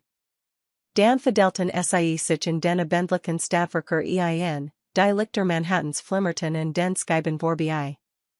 Zunächst rede 10 sie über den neuen Vertrag, die Microhubs und die Nahenden Herausforderungen, wenn sich das Unternehmen weiter vergrößern wird. Doch nach nach wandert das Gespräch auf Persönliches. Jeremy fragt vorsichtig nach Ivy, was sie gern tat, wie sie mit Melissas unregelmäßigen Arbeitszeiten klarkam.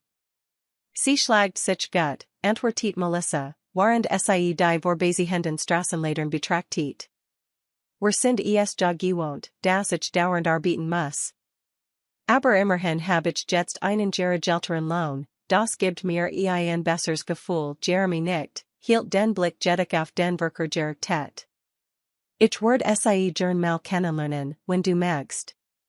Nicht als dein Chef, sondern, einfach jemand, der dich beid sehr schätzt. Melissa spürt ein freudiges Flattern in ihrem Inneren.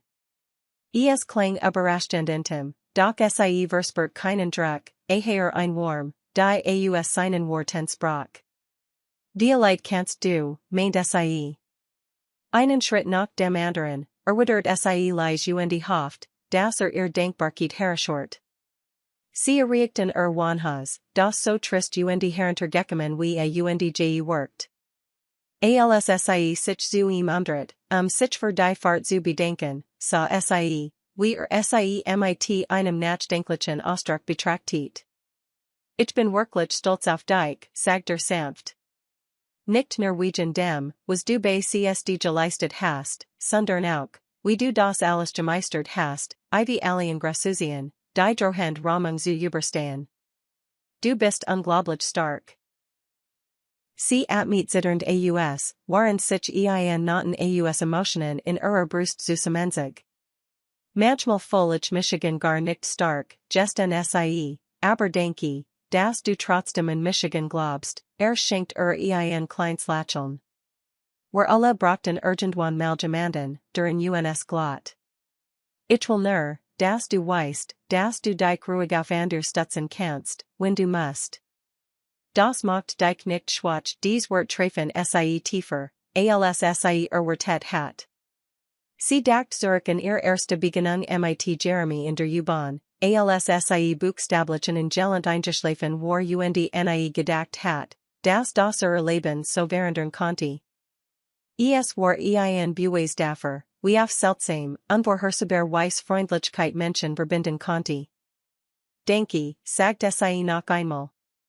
Lang nachzudenken, bietet sie sich über die Mittelkonsole und hockt ihm einen leichten Kuss auf die Wange, ein spontan Zeichen ihrer Denkbarkeit und aufkommenden Sinnigung. Überraschung flackert in seinen Augen, gefolgt von warm. Dann, sehen wir uns im Büro, murmelt cyclic einen Moment aus dem Konzept gebracht. Sie lächelt, während sie ausstieg. Ja, bis bald, sie sah ihm nach, wie Davenfer, der Motor verklang in der Nacht. Als sie die Abgenutzen Stufen zu ihrer Wohnung hochstieg, kreisten Gedanken sein Wort. Du kannst dich ruhig auf andere stutzen, wenn du musst. Das macht dich nicht schwach, Dialeit war genau das die letzte Lektion aus all dem. So lang hat sie Abhängigkeit mit Skeitern gleichgesetzt und geglaubt, sie muss alle los ten alien schultern, etwas wird zu sein. Doch zulassen, das jemand hilft, ihm zu vertrauen, konnte genauso eine Form von stark sein. In ihrer Wohnung stiess sie auf Ivas Verster Bastelarbeiten auf dem Couchtisch. Ihr Tochter hat ein Bild gemalt, das sie beid vor einem hohen Gebäude seit, beschriftet mit CSD, Alice in Wachsmalstift gekritzelt. Melissas Augen wurden feucht vor Denkbarkeit, als sie die Zeichnung sanft zur Seite legt.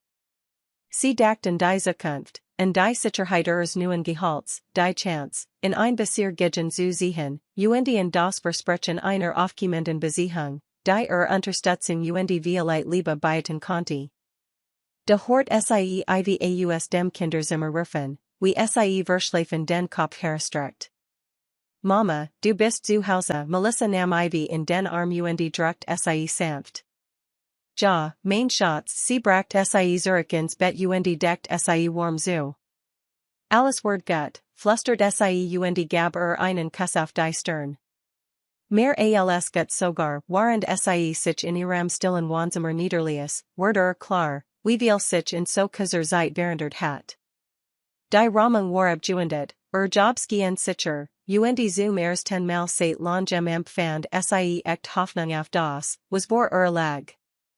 Zum ersten Mal glot sie darin, das sie und Ivy ein Zukunft onständigen Schatten von Sorgen und Empörungen haben konnten.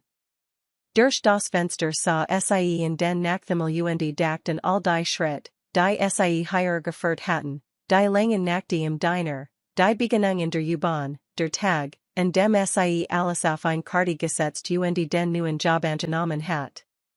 Jeder dieser Schritt, ob schmerzhaft oder aufregend, hat sie zu diesem neuen Fang geführt, und obwohl niemand wissen konnte, was die Zukunft bracht, fühlt sie sich nun bereit, entgegenzusetzen.